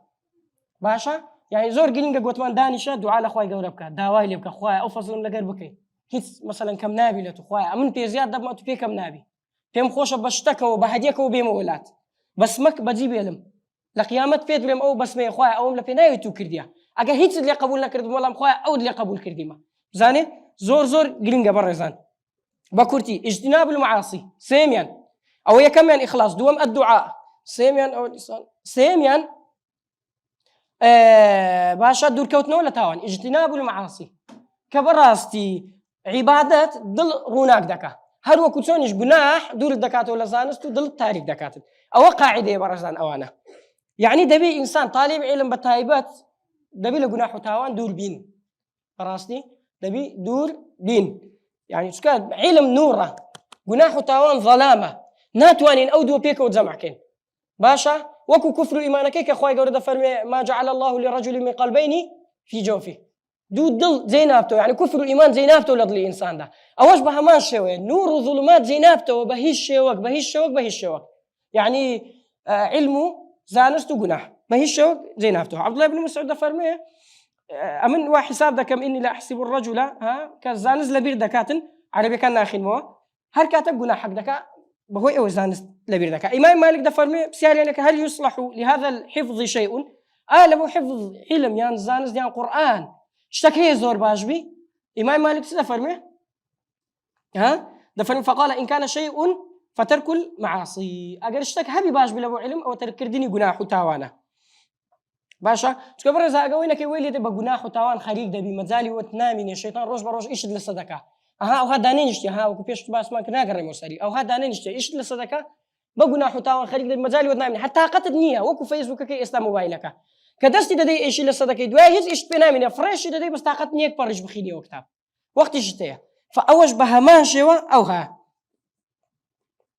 لو إمام الشافعي رحمة الله عليه أو كزني أو دير الشعري لبرنبي شكوت إلى وكيع سوء حفظي فأرشدني إلى ترك المعاصي وأخبرني بأن العلم نور ونور الله لا يهدى لعاصي نفرمت شو ما كان إمامي وكيع شيخي بوا شكواي خومكرت ما مستطاع آخر لبير ذا كم علم أو هذا كم فأرشدني رينويني كردم إلى ترك المعاصي قلت بس واصل التوان بينا وأخبرني وبيش يقولتم خبري دامي وأخبرني بأن العلم نور قلت والله علم نورا ونور الله لا يهدى لعاصي أو كسيك جناح دك أخوي قولا نايداتي باشا بس يكتبيني زور قرنت مش لي خلشي إستا كده القرآن لبركة قلت ما الشيطان دانانيشي بهشوك شيطان دانانيشي خلقك ما هي دري والله يكون من هر جناح دكم أجلوكم إيوانيا هر جناح دكم لو قرآني لبركة نا والله هر نازانمته خوای گورا بابا تاوان دکه خوای گورا فرمی تاوان چه تاوان لاده ده واتبع السيئة الحسنة ان السيئات يذهبن الحسنات هو حسنة سيئة إلى فيش حسنة كانت بيوسته باشا إن الحسنات يذهبن السيئات باشا أو مقلوبي في ذلك قلب مانك إن الحسنات يذهبن السيئات حسنات كان من حسنية سيئات كان لا ده كواتا أتو استاكا ما دام سيئة كتهر هي لازمة ونيا دليل بقنا لبر جناح يوم القرآن لبناكم إيش تكت بيوسته نيت لدستني أيش حسنية كواتا بيكا إلو الراس إلو الشيطان في رد ليدك والله يا جناح بكم قرآني لبرناكم رانا وستي براستي شيطان بهش وق رانا وستي فأول سيم يابو اجتناب المعاصي سالم يعني العزم على الحفظ نبي خد يقلايك ولا بكردن باشا خد يقلايدك يوتواو أم اللي الرب الريال ده لبريكم بس بهمش توا نك بس بدو نبي بهمش توا تدبي لبريكي تواو يا كم دقة دبي لبريكي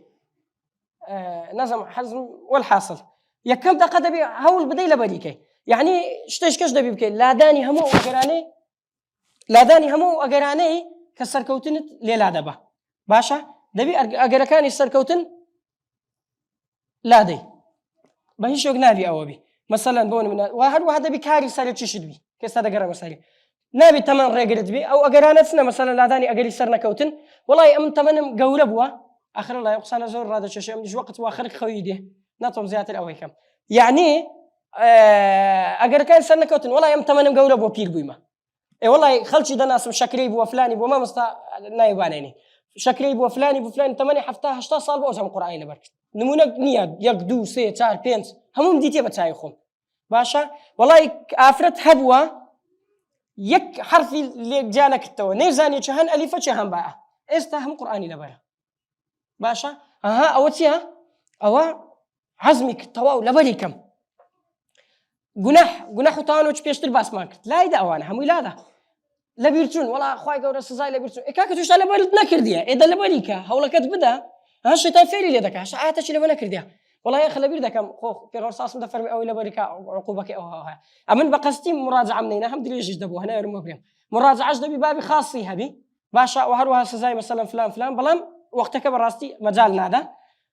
عمل بيكردن والله يبرزان يكشتان بيبرم زور زار مثلا أم تمشي كومن دكم زور اشتى عن تكوسي وسمر دنوس كابرا وقرآني لبركردي أو يقدر عملي بيبك واشتري تزاني عملي بيناك زاري أويك دو والله هركسك قرآن لبردكها والله توماتيشيان بزنيتي لو خواي بوبي توماتيشيان كم فليلي مكا صالك دو أجر هر سندي خراب بوبي والله كزوكم من بعار نبوه والله كزوكم من كتنينا كرديا دد قوري بابا صال بصال بين صال شو صال قلم لما السليم ومصطفى ندم لمكتبه باشا يعني اشتوا بعقل دانا استاش داك ما اندزار بيم داري او تو هاد ذكرته استاش اقعد وخوبي ها وبيرم دينتوا يعني والله شت نبوا والحاصل باز ناكله قران صار بصل تقولي با استاش بصل لو اني تخويج نقرب اللي قرس صار كما مجال مدني يعني اللي قرا مجالي ده يعني هردا قوري هر عملي بيدك كم كدخين توا العقل لا ارادي او سلميش خزن دبي او هذا لي بخوي بلا ارادي تطبيقي دكا لو يزخد مكان بابا اللي قرب على بالي كا او زدوا بيبري او هاش بك يعني اشتكت نصيحه بش كانت نو نبي دبي كاري سنه تشيد بلا بكرني القران او خالص زور مهمه والله اتولي باردي خلق هبوا مثلا بدي هم ايش كان بك او زو قرانك والله او هناكله هم قرانك هم ايش كان او زو باشوي ايش كان دي تدقي يعني قران دبي هم ايش بامن كنا فرح يدي ناسم بيش عصري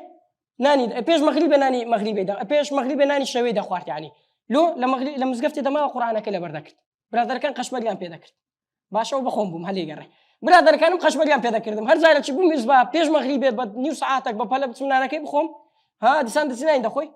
بخوش ده تشوب اوي اخيرا مثلا هيتسي بهزنك والحاصل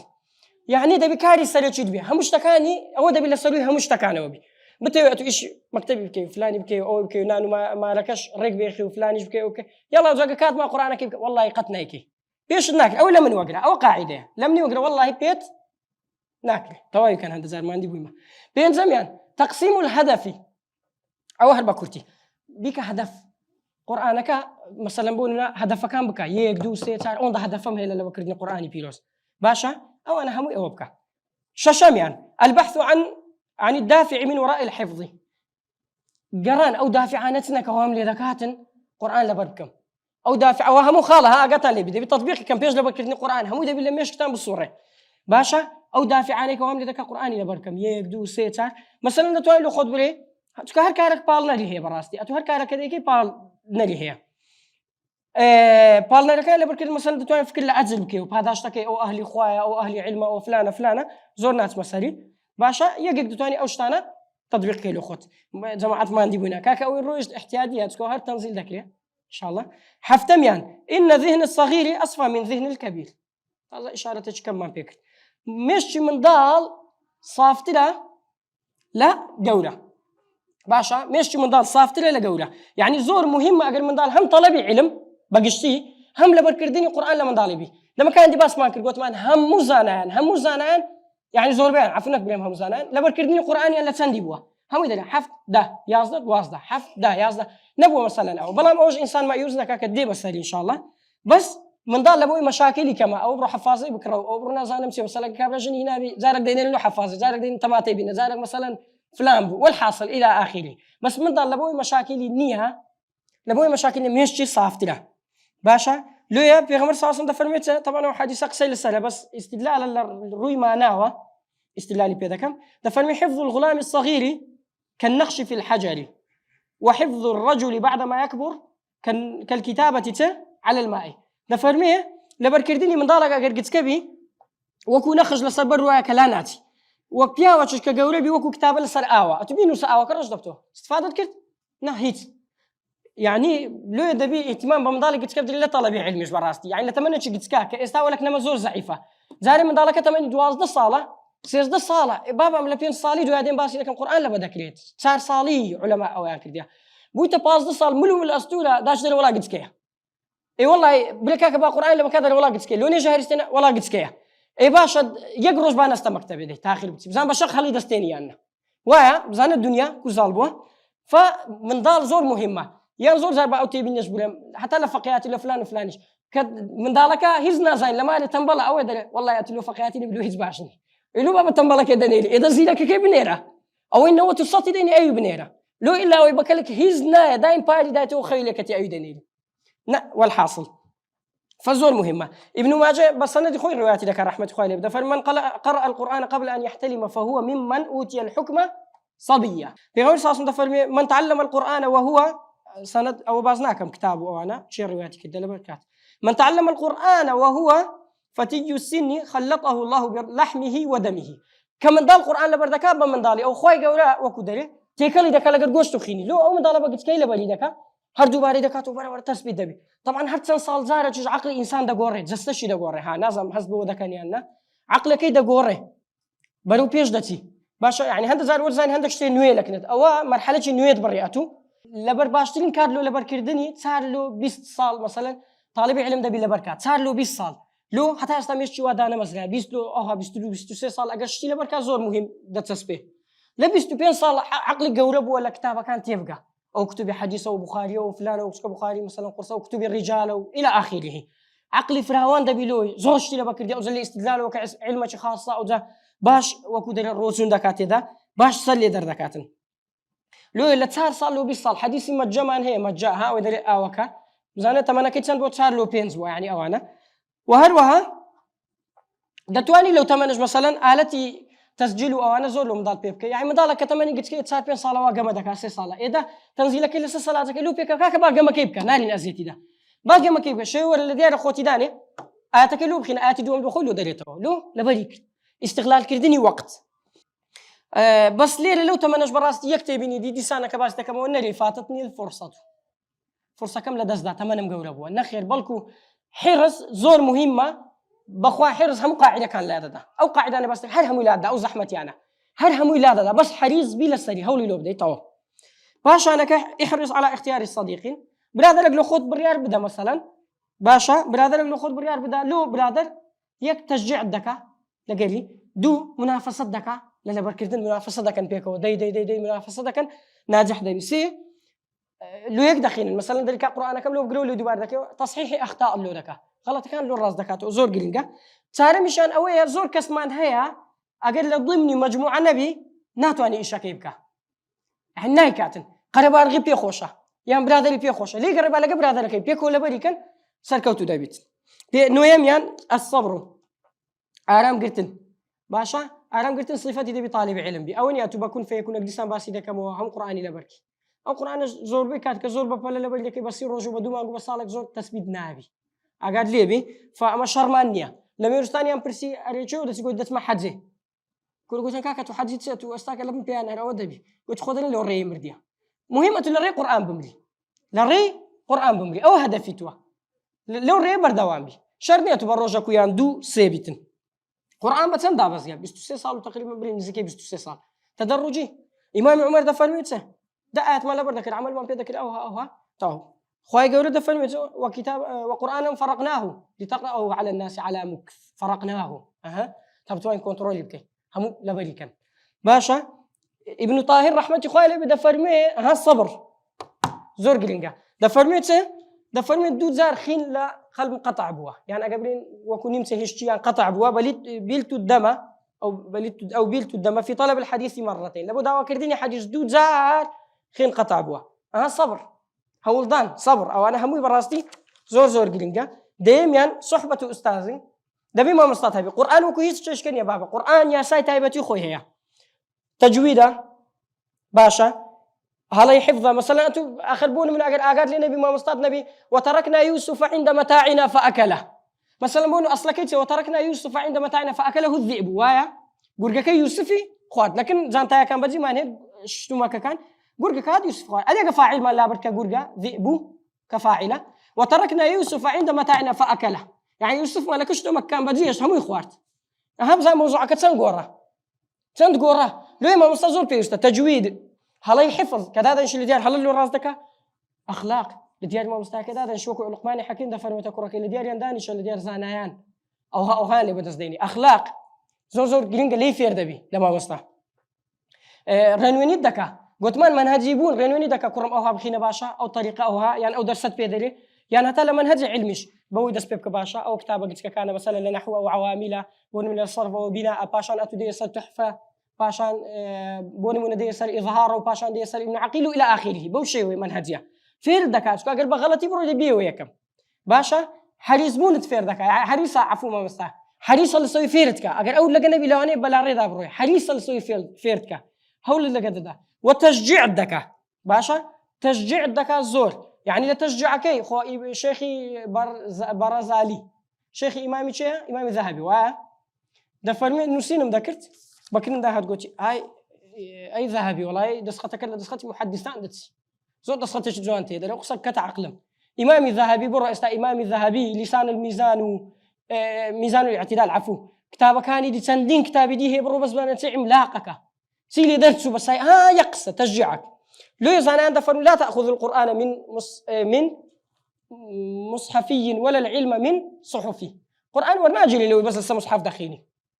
ورناجي لو أبو حمزة الزيات رحمة خوالي بيقلع قراء 10 يعني حمزة الزيات عندك لزانا عند فرم لنا يولين دلا الزيات لبو يبقى من ضالي كقرآن خينت ألف لام ميم ذلك الكتاب لا زيت فيه لجأت لا ريب فيه تسكن نقطين أبو لا يقول لنا حمزة الزيات لا زيت فيه حمزة الزيات أقول لك ما مصطفى النبي بابي قلت تسه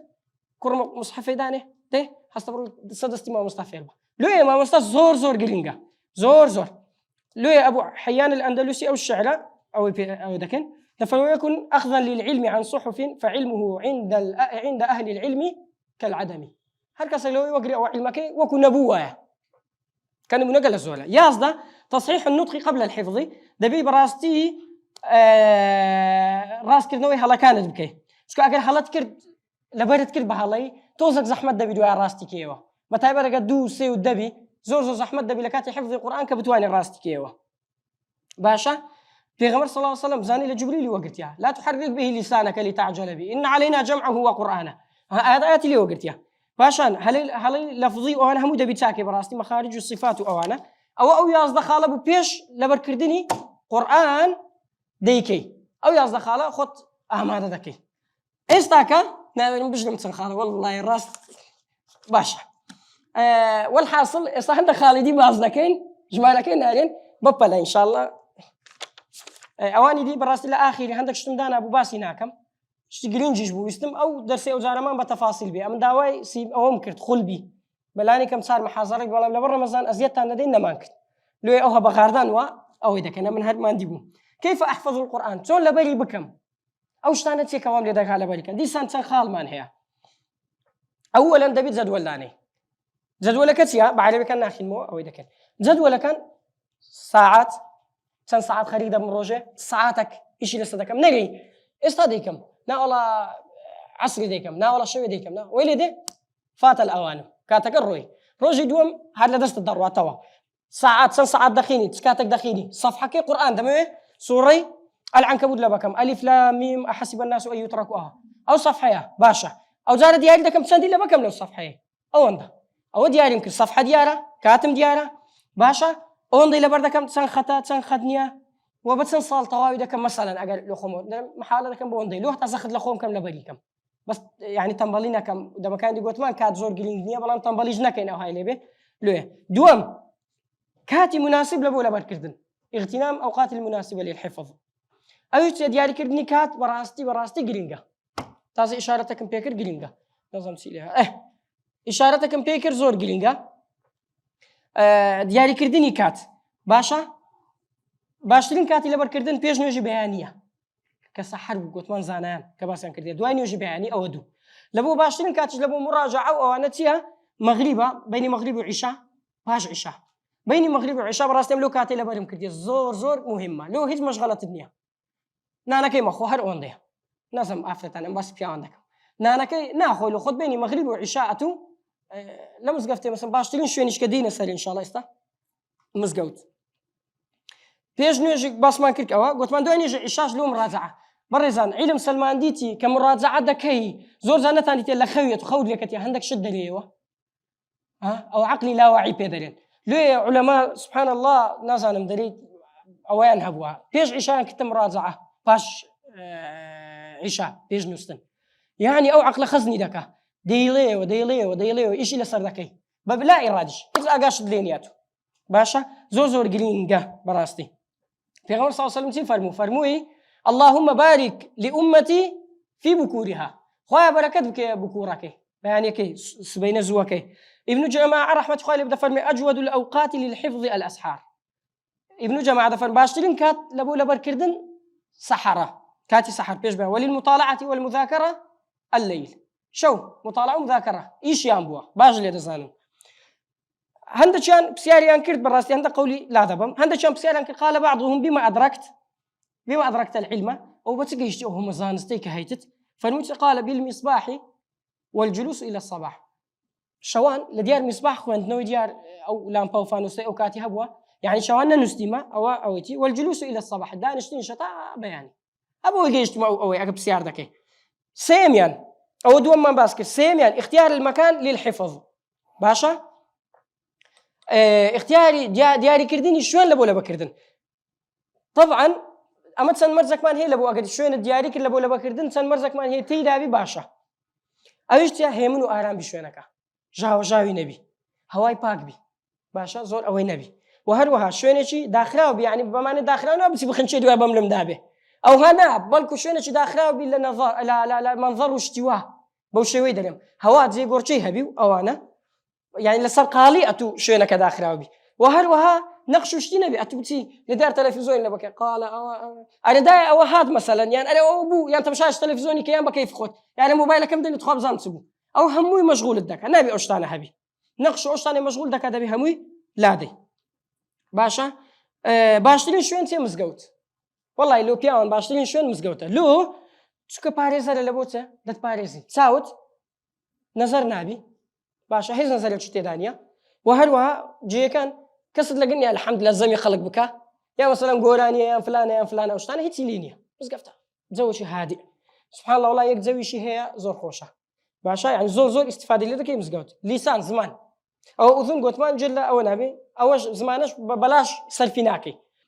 ابن جوزي رحمة خويله بدا فرميه في وزناك أتبتي يعني لسه شيء لبك لسه شاطئ النهر لسه ربارك لبك والله يوم ما سيد زوان تيلك بس كانت خاطر مشاكل مبارك يبزن تسمبري بيو هيك دو سيت ساعات بيو ودلي دي باشا ولا بحضرة خضرة بيوزات بتي أري دايت خوم وزشم دي وجباب خوم أو يبكيو أو القرآن أو هناكلت ده بيتزوج كي زوان لو تكي لو هادئ كيو براستي يعني زور جرينجا حتى تبي ضلت مشغول نبي تعلم يعني المحافظة على رسم واحد للمصحف أو رسم مصحف واحد يك مصحف تحبي يك مصحف لا وكو عدد وكو طبع مثلا أواني لسه مصحف قديمة كان كاك دكتور لواني باش كاك دكتور باش بزانن مصحف قديمة كان الشيء عند كي تدعم يعني آياتك لو صفحة وكذا تي أوديو متابعة مكليا آياتك تهون كده دستا أوديو يعني يروج لك المستاش بدو والله من لسه مصحف من لبكردي مصحف شيء هنا دقوي 1000 ساعة بيجستا أقول لسه مصحف إيش كي لبركرد به لواني بينا ذاك لا مراجعة كرد به أو زلوا مثلا باشترين شتي له مصحف طبعا ملك فهد ما هيا بيد المصحف الحفاظي أو طبعا شي زور تاكا لو خطك زور واضحة خطك واضحة هي وهروها آياتك دس بيدك حتى تقول بآياتك أو هناك الناس تأوديويان أو تبدأ بآية وتنتهي بآية بمشي ويا آياتك أو وهروها أو مصحف لهم عالم استابلاوه يعني وين بتجي تشوف والله مصحف مدزناك طبعا لهم عالم استاهيا همو حد شيء هي جورا قدك وسط نازانمت إلى آخره طبعا واباش طلبي أو كسيك قرآن لبردكاتن واباش ستار مصحف تهبي يكلو برك يكلو مالوه يكلو زي إيشت يكلو مزقفتت حتى لا يجيك في وسط بينبي هذا شيء طبعا مثلا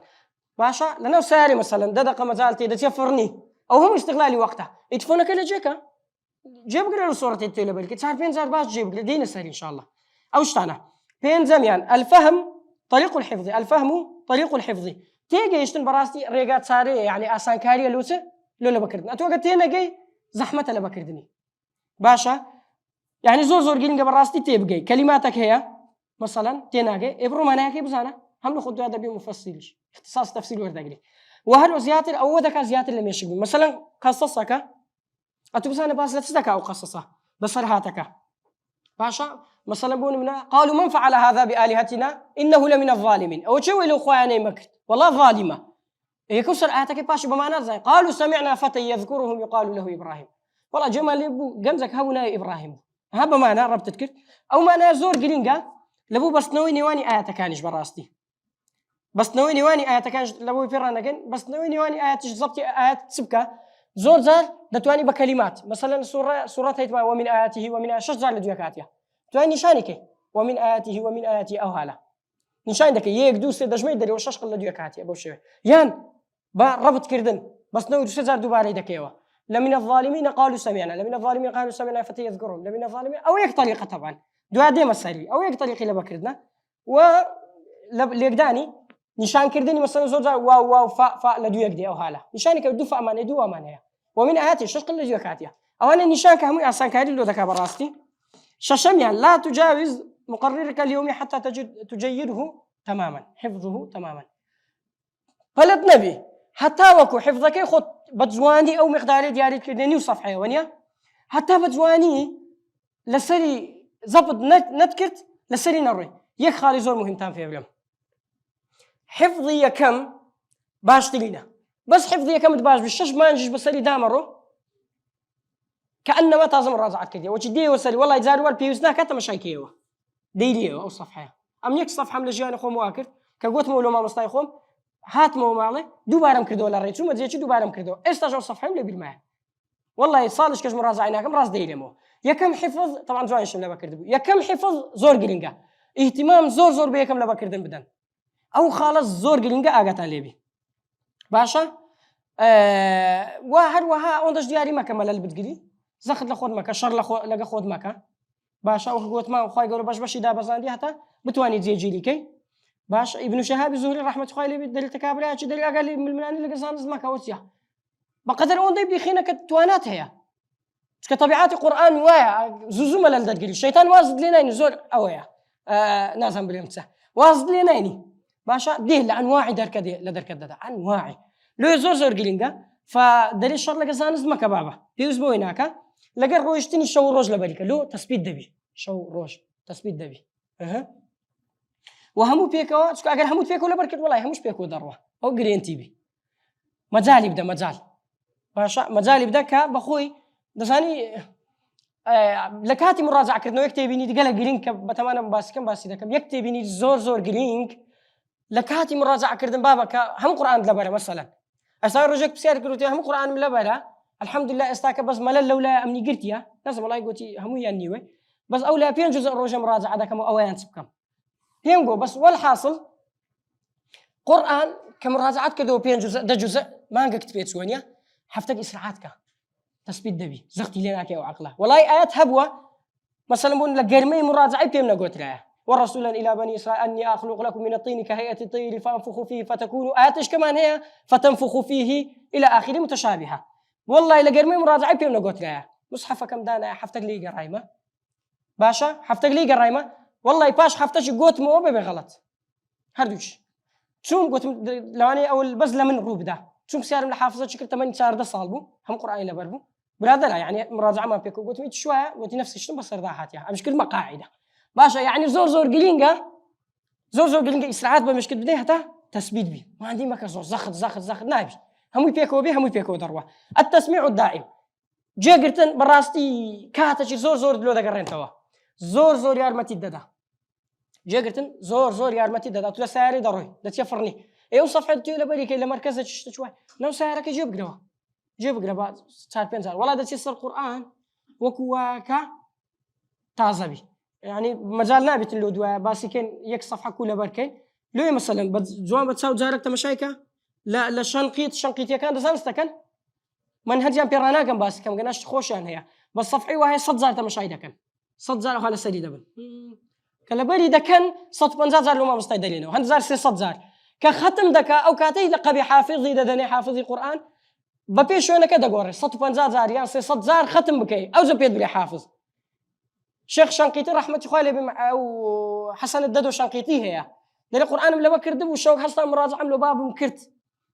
دري غلطك مكرت الخوم اللي كتهرون دم زين كحصل لسه دستي بابهم الرازو هفريدا باش لسوا غلطه يعني قصد من السيده شوقي كان صوت بنزا ختمت بيدك هتلقى حافظ الدلات زادوا باش سيصت اجل الصفحه لا هتلا اوزبك لا قرغستان وانا عندك كانك بندستي الشيوعيه دبوينا دواء ازاد بوينا استا طريقي لبركردني القران لك نوان صفحك سيصت زار تمشايدك سيصت زار بريوا اي بابا لو خلقي يعني زور يا بخوي بس سبحان الله زور حديث من السليم لويت التسميع الدائم جيجرتن براسي وكو غوتمان باس مانكت طبعا لبركردن يعني لبركردنا شو غلط مان هيك مصحفك اللي تستا الحمد لله رب العالمين او هلا بدك يفوتيوها وبخد جد ليها بابا خوي قالوا بينز اندامي دايتاتو بينز اندام تسوتيا وشي طلبك مهبو لمكتبي فيرم دكردن كله بركن اوصل لمكتبي دمكو كاك او هلا بكردن اسان دبي اما تسن اندام ماني قلت بينز بس تساو انا مهمو قلت ما مساعدين كفو قلت بخو كفو يبوني ناك صفحه كي حتما پێنج ئەندامانێ کەپوی لێگەڕن باشە دیسان دووبارە نەکەنەوە بلێ ئەدی کەپوو چار ئەندامەکەی دی چاو گوێ دەو سەمع دێم بە چاو تەماشای دەکەم ئەو سەفحەی کامل خەزنی دەکەم لە مێشکم دە 12 جار ئەها بەدەو ناخینەوە جارێ بەس بە چاو جوان جوان هەمووی خەزن دەبێ سەفحەکە جوان جوان دەجار 20 جار تەماشایەکە بەوردی پاشان چ بکە ئەو جارە ئەندامەشکە بخە ئێستا بەس چاو بوونیە ئەو جار ئەندامەشکە بە ئیش بێخە ئەویش چییە گوێ چەند جارێک گوێ بگرە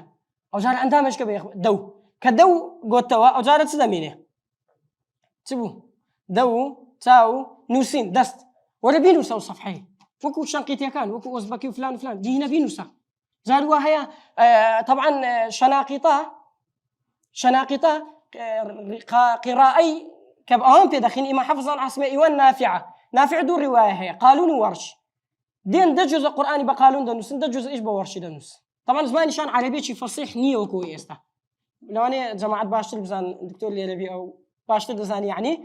باشە زۆر زەحمەتە لەسەر ئەوجە نیو تقریبا دە جوزە ئەوها دەنووسن ئەگەر مامۆستایەک زۆر تند بی يعني إسعاد بتوزك تير قيم يعني أوها جواني برين إسعاد توزك تير قيم هم قرآن يوم بيدن مستوى بوشيوي لو يكوس الأجار بدو دليمو بدنج جورة حتى جي لبي تاويش ددين توا بدستش دنوسين أو هر صار أندام ما نشبك إنك أندام أكودو لازم ويا هر صار يشبك لا تؤجل عمل اليوم رجاء ملي أورو لبدكم سبيل بدكم أورو لبدكم سبيل بدكم أو إي شيء مكة كقلت لبردكم لبركة توا لبردكم لبركة خلاص أورو توا بريارم ده هلا أورو بناي كم سبيني لو بكم سبيني شكا كتسبيني بخوا الشيطان في الدليل كوري تاك أو خاش كورا خزم كورا بيك دوس بي ولا ده كاتب تدوس بي سيس بي تشار سبي أوها أو زلو كاتان الشيطان ليش كاتك أوندا خزم الدنيا أوندا ليد نزقني لو كاتي يعني سبحان الله زاتش بجي لك باشا عندي بزور زور أقل لي براس يقروش دوات خص بدناكله نويم يعني نويم اقرأ الصفحة التي تريد حفظها كباس ماركت بتساو بقوا لسلينا روم أو صفحة دخيني أو جوان باجو جيد قلتيا بتساو جوان بتساو دخيني أو جدوا بدو أنا دو بعد كي طبعا دي كي تجزئة جزء سيخد لبدا كي دليلوا سنجار تخلط نعمله سيخد كجيش آخري همي بيكو دليلوا دجار دواز دجار باز دجار دليلوا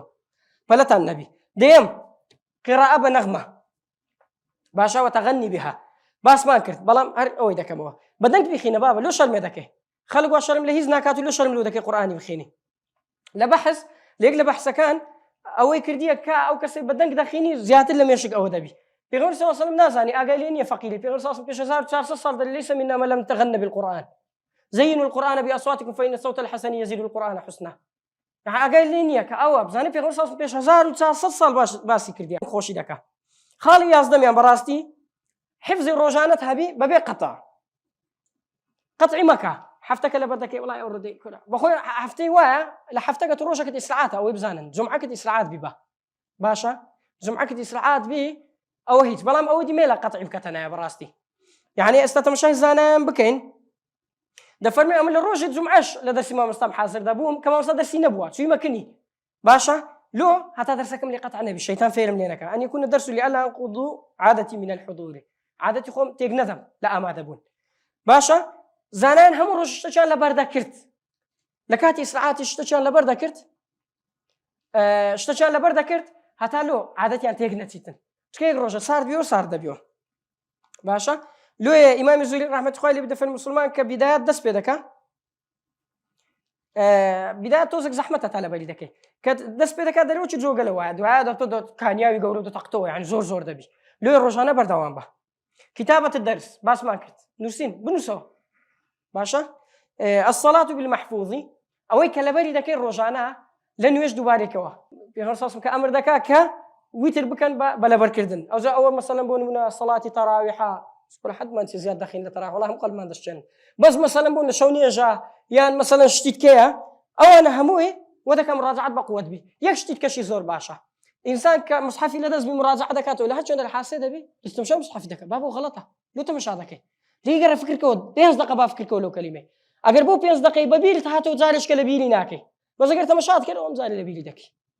باش ليقرا لو أنا ونيوج أوي باشا كدليل أو نيبلي كان مصحف مدني أنا ونيجي نخيل حالة دكي ببيل بيته لو زور قلينجا كثرة التكرار باشا زور دوباره كردنوا قلت ما طريق الشناقيطية ودائما دوباره ذكر وزباكي وانا نية حد ما شاء الله نسيبت دوباره كرناه. ابن مسعود فرمي ها حديث والله لقد حفظت من فم رسول الله صلى الله عليه وسلم بضع وسبعين أو كما قال اون سورة لدي پیغمبر صلى الله عليه وسلم لبر کردی لو پیغمبر صلى الله عليه وسلم زور دوباره کتو ها پیرجنش دلی من سورة قاف لدي پیغمبر لخطبه لبر کردی پیرجنو که فقیلنا نه خین دوالش نبدی یک دو هر ليش نکرد بیتو هر وكو دلی بس كسر تكراري پیغمبر صلى الله عليه وسلم. طبعا مراجعة كردينيش كشتاق لبردكي مداي بعيد مان هي قريب مان هي او هاله يعني تو استا كشتاق لبردكي كلبرد كرت سطابيست لبكرديا ها مزانه حتى ساعات جدك او سطابيستا اگر دوباره نكيو كدوباره دكيو دبت 16 باش روجك دو روج دبت 16 تاوها يعني بتسنزار دوباره بكيو اسرعاتش بدي وك باس مانك باز دميان عملية الربط بين الآيات تؤدي إلى حفظ مرتبط. عملية الربط قوتمان باز عملية الربط بين الآيات تؤدي إلى حفظ مرتبط. بس لو آيات كان باس ما كنت قوتمان بتسنشي وقت تكرار مع الوصل تكرار هداك وزور أو دو آياتي كلا تنجيكن بيليوه. الحمد لله رب العالمين الرحمن الرحيم الحمد لله رب العالمين الرحمن الرحيم ده زارك أو هبليوه أو يقل الرجع كان حتى لد أو نبيتن دوام دز نشان كردني آياتك آيات دوباره كان وكباس كروا من آياته ساميان جيم بتفصيل لبلكا أو آياتاني مثلا بتفصيل لبردكري نمونا قلق زورنا نظام استاكل بيرمنا في أو سورة الروم أقربين غلبت الروم في أدنى الأرض ومن بعد غلبهم سيغلبون في بضع سنين سيغلبون في بضع سنين لله الأمر لوي والحاصل ربطي لكي بآيات دتوين بمعنى لبلكي أو جارة شازم آيات متشابهات العناية بالمتشابهات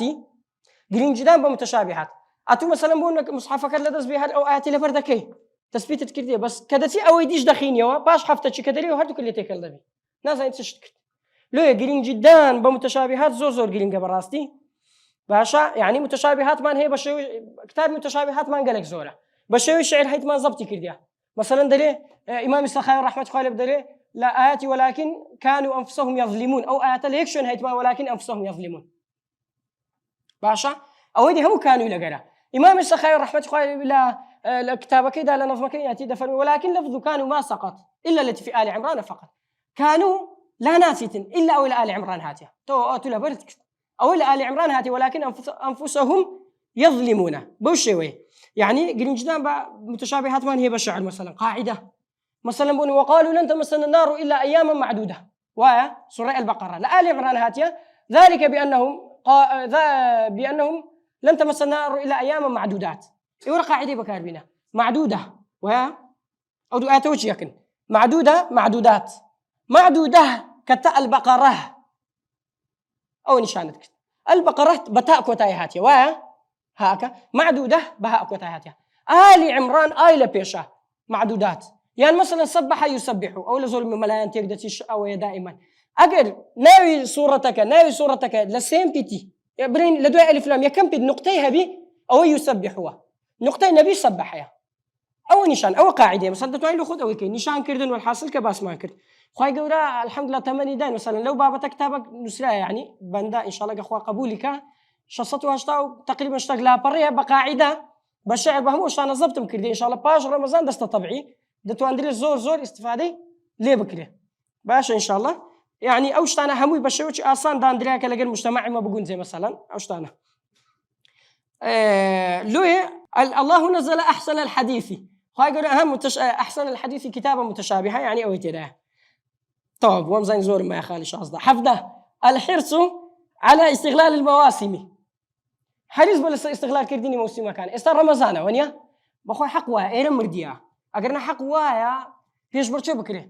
فيش همور رمضانك بدو مانك فين جزء إيمان هي ده جزء إيمان هي باز ده إيمان هي بيست إيمان هي شو باش دار دبي بالا بريان كردبي خذ بتم مراجعة خلاطة جدادا مثلا عمرك أوها والله لا تستنبا اشتشوا عمدك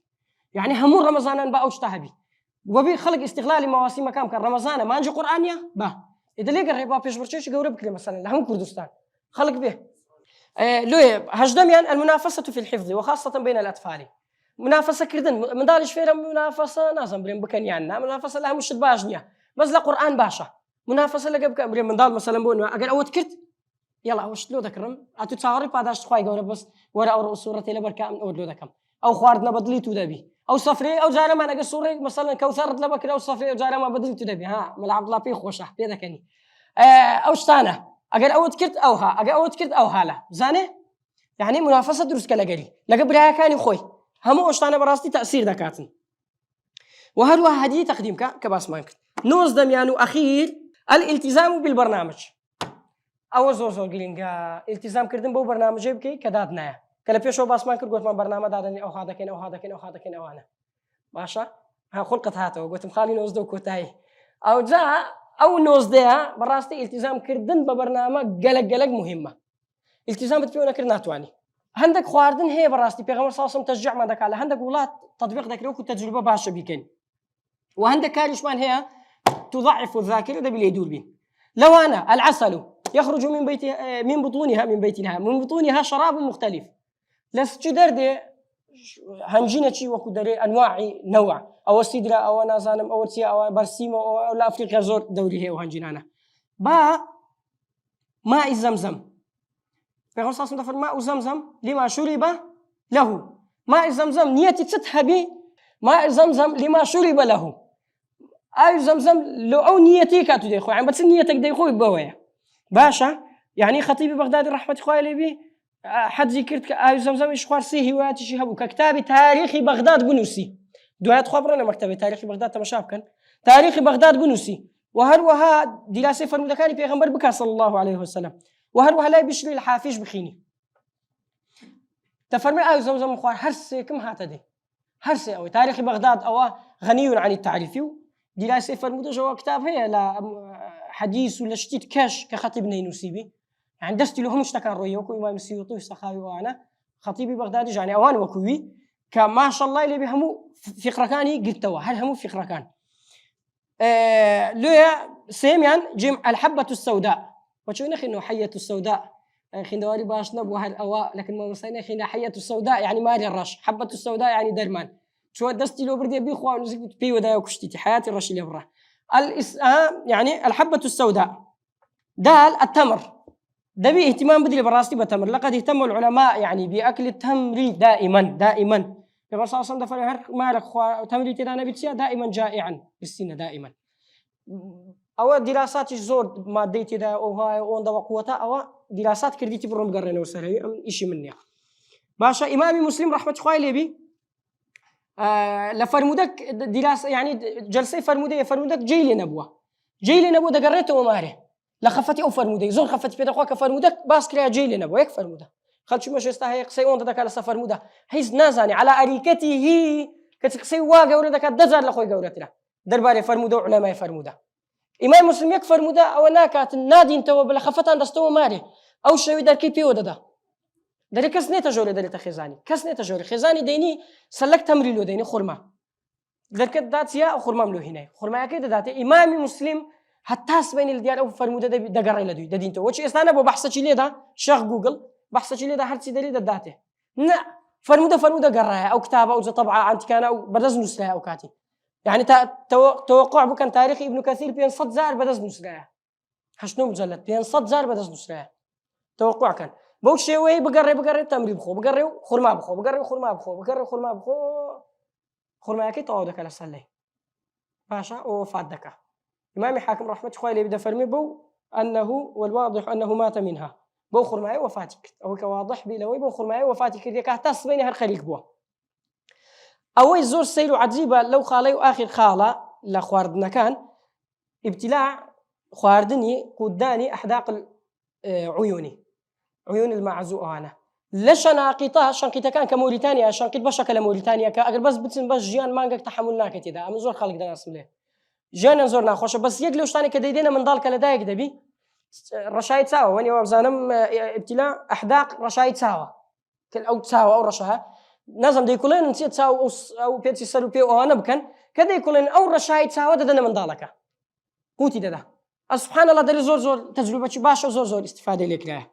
باشا يعني هم رشايد ساوى دنا من ذلك يا حيوان زور استفادة لك له عندك أمر من هي ذاكرة ضعيف ده كان براستي هربا سريعي باسي ده كان معاصي ما باس كردبو انشغاله بأمور الدنيا والله أتو بتي بارتها بيو أنا توزك زحمة لك القرآن نابي خليك بي يعني والله وشي دكم ودكم وروكو باس ما كان همو شكان بكي وزبي قرآن نخير بلكو قرآن ده بكاري سالتشي بي قرآن كاري سالتشي سيمين عدم المراجعة الدائمة تنبر وكمن عدم مراجعة دائما تنبر بي مراجعة نكي دائما باشا بكيف خود بي بكي نكي سالبي الحفظ الزائد وكو باس ما كرت حفظك بكي زيادة لتوانا يخوت ككردد ملل دتقلي كملل قرت طاقة النبي بتيو سري والله كلا بردك كردي هر زارة جدي وسري بيدنا كري هر زارة جدي وسري أزيت جدي أخوي يعني زيادة لما كردن البطنة زور خواردن البطنة زور خواردن زور خواردن جوار لك براستي لبرد فينك ليه طاقة النبي تو خواردي دي بارد دايتو دلي بتماني بحياتي هستي وحد صار بير ليش كرديها دلي نية زايش كهستي وبيوا يعني وا أي والله بير لبا ناكله نا بلكو أو خواردنا وارد لك مثلا زحمت بحفظ اللي زحمت بي لقر أون دي بخو كا بيهلس يعني شنقتي كان باس يشتي سير ذاك اللوي خواردن كده يخوي ببيز نوع دادا باشيان كرديها أوا أون خود بيبجيله أوا أون بير لبا بكله أوا أون خواردني دخوم له هابي دلقيك كتير بخوا أو ناس كرتسي لي ذاك يعني أون خرابة حرب زمي ذاك أو ذاك إما بينصاص دفرويس معدد كسيبش هناسة أو خواردن إما دي كاتم ما لقى برنز قشت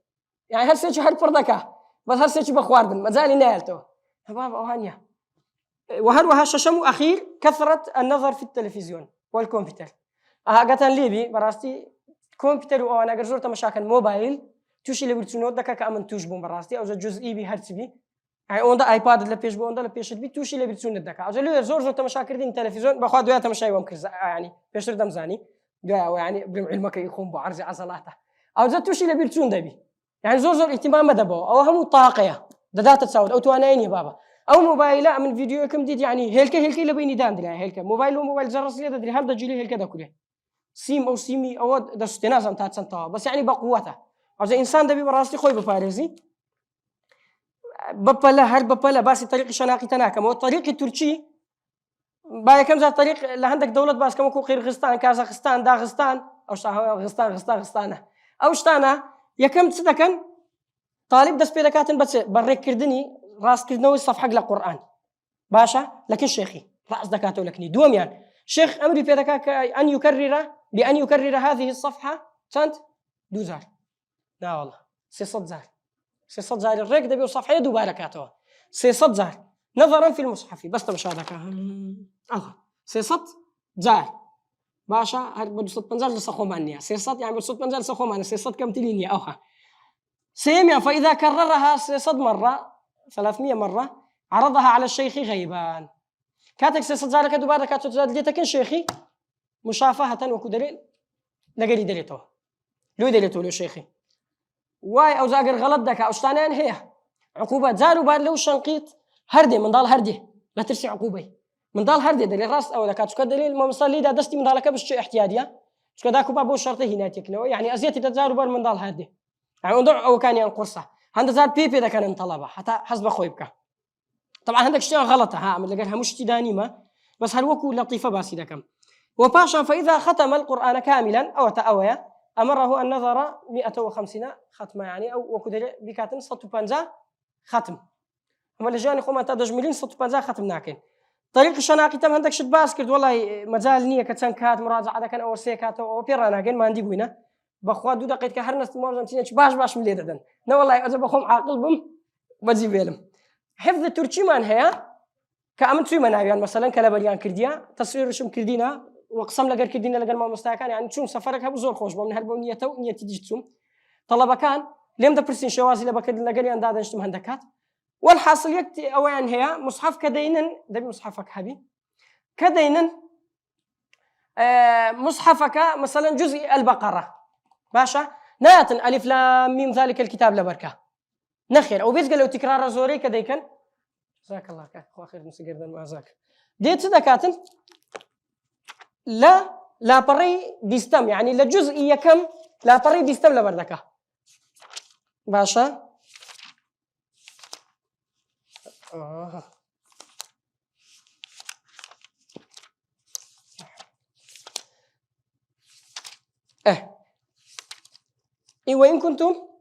وإن كنتم على سفر ولم تجدوا ماء ولم تجدوا كاتبا فرهان مقبوضة أو صفحة دي لبردك هاي كم زال ناقرته بقري يعني لجزء عفوا أو جزء دوما جزئية كم مثلا سيقول السفهاء أو لبلا سيقول السفهاء جزئية كم دي وصفحة لبردك هذا كاملي لا تسال أوي دستسد جزء دوم آخر صفحة جزء دوم أيش لبردك آخر صفحة جزء سيم حتى ختمة كذا سيلا بر لبردك لهر جزئي دو هذه دقرته صفحة دوم لبيش أخير هرسي نوعي هرسي جزئي بس أو حتى كامل أو قرآني لبردك طبعا بيشتر تسن مانجا بيتا كان في ذكرين وحركاته لقر دوام مراجعة كردنوا فطبعا ما شاء الله اللي بيحفظك الزور زور بقوتي يعني هي تكرار زور ده كانوا طريقة كشان أو هاي أجل عندك كان الآخر جرادس بيب كان له سنوة لو زور زور استفادة عن كردية زور بس يك لاني إيجابي هي سلبي هي براستي حفظ قرآنك أجر تواوي نكى أو لبرد كردي للدروة يعني باش نسكت سورة البداية لبرد نكردي لآخرة أو لبرد كردي استفادة لناكي أولا أنا إجابة أجنا أو دي